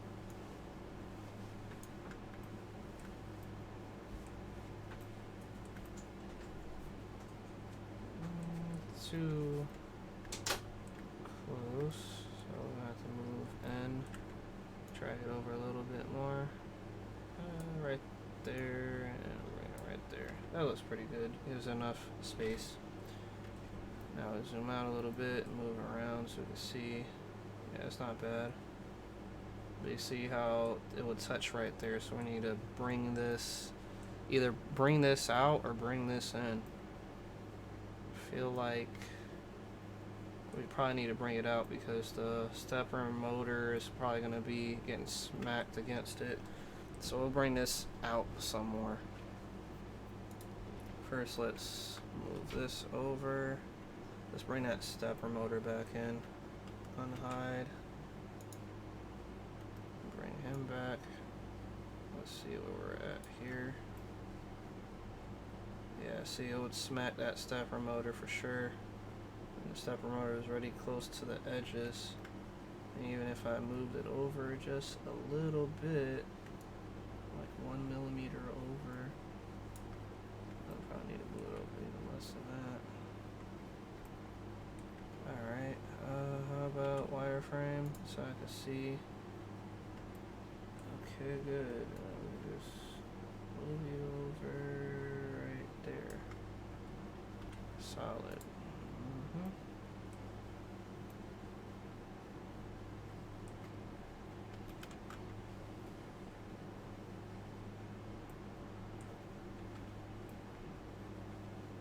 See, that looks good right there, but we need, like I said, I need to move that. So let's move you over somewhere. That doesn't look bad right there, matter of fact, because it's close to the motor. I guess I can add one more millimeter, so give it right there. Looks alright. And then I could duplicate that. Shift D on the Z, bring it up.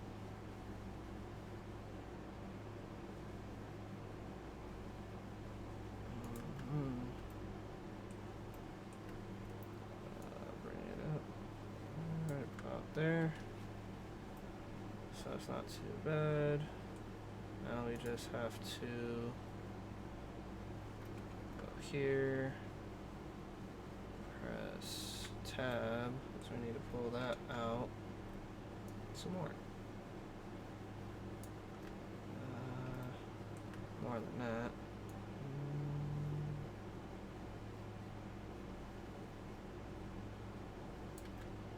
Yeah, it's not bad.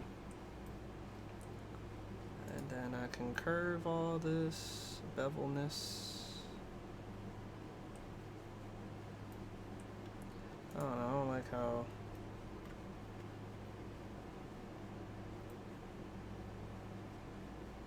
can I pull this down or will it? That doesn't really cause an issue. Except for this loop right here. I don't care about that edge. I wonder if I can get rid of it. I'm pretty sure I can. I'll just double check though. Yep, I knew it.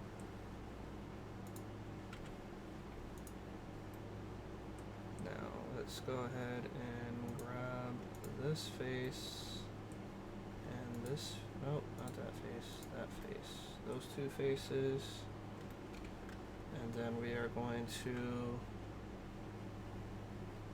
scale on the Z. There we go.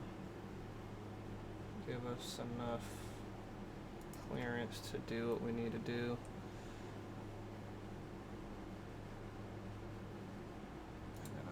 This guy and this guy, and we will do a bevel on this right here. We'll do Shift Control B, pull it out.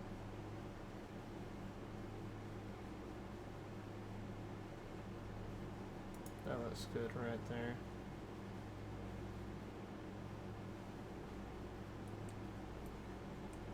And then we have to bevel this one and this one.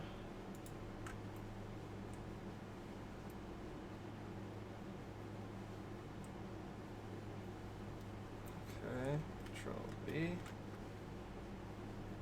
Okay, that looks alright right there.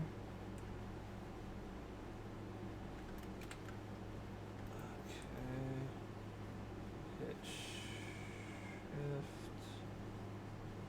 Need to wireframe and crap, not that. Deselect, then B-select. We want to push this in. Let me solid mode so I can see what I'm doing here. Bring this down. Pull this over. We're going to rotate.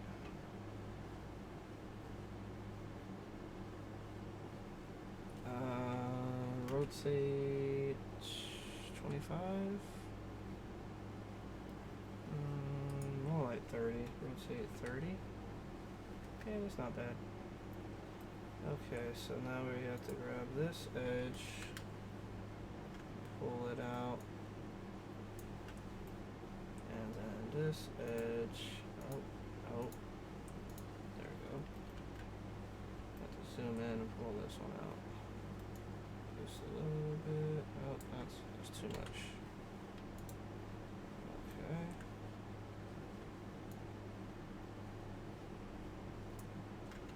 I don't know if that's perfect or it needs to be curved or what. Let me just see. It's curving, so it needs to curve. This. Good.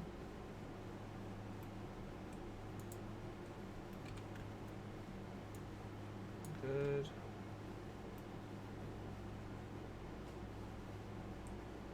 I still need to do it a little better. Pull it out just a little more.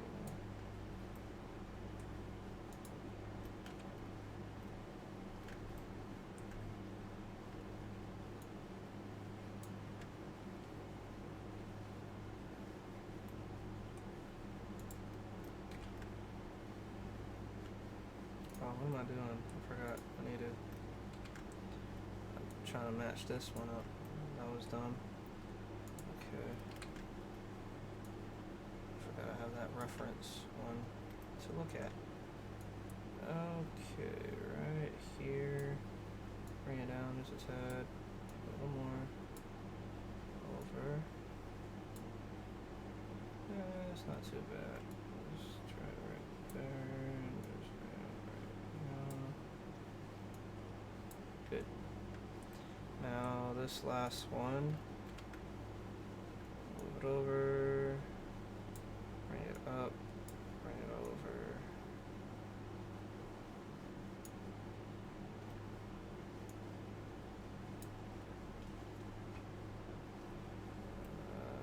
It's not too shabby. And if I do another loop cut here, and then we just drag it over here, bring it up, bring it over, down, over, zoom in a little bit here, bring it up. Okay, now we just do another bevel.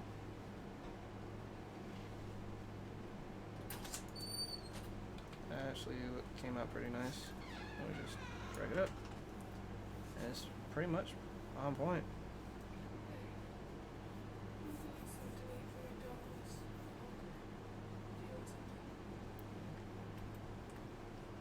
And I think that does it. Have to drag this up just a tad to match. And this one too. Actually, probably need to move this one over a little bit.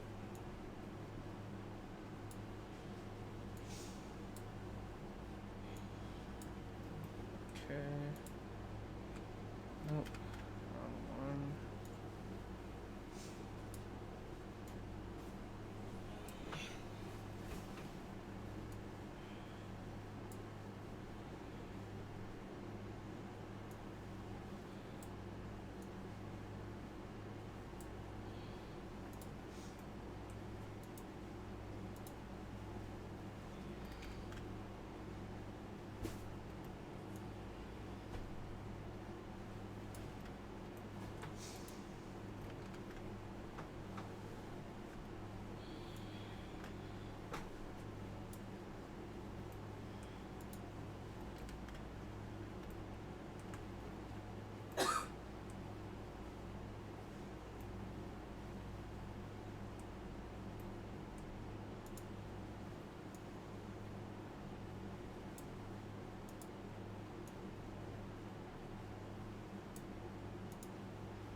this one's just a little too high, so we can bring down.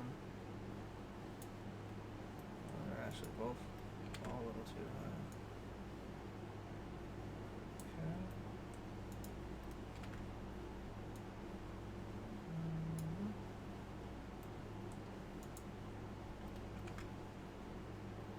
Bring over.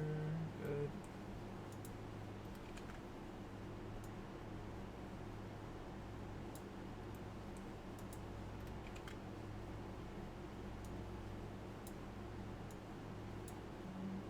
Alright, and that's looking pretty good right there. And granted, we have to get this one fixed really fast. Okay. I mean, it isn't going to be the best as long as it's curved enough. I don't know, I feel like this one is just a little too high still.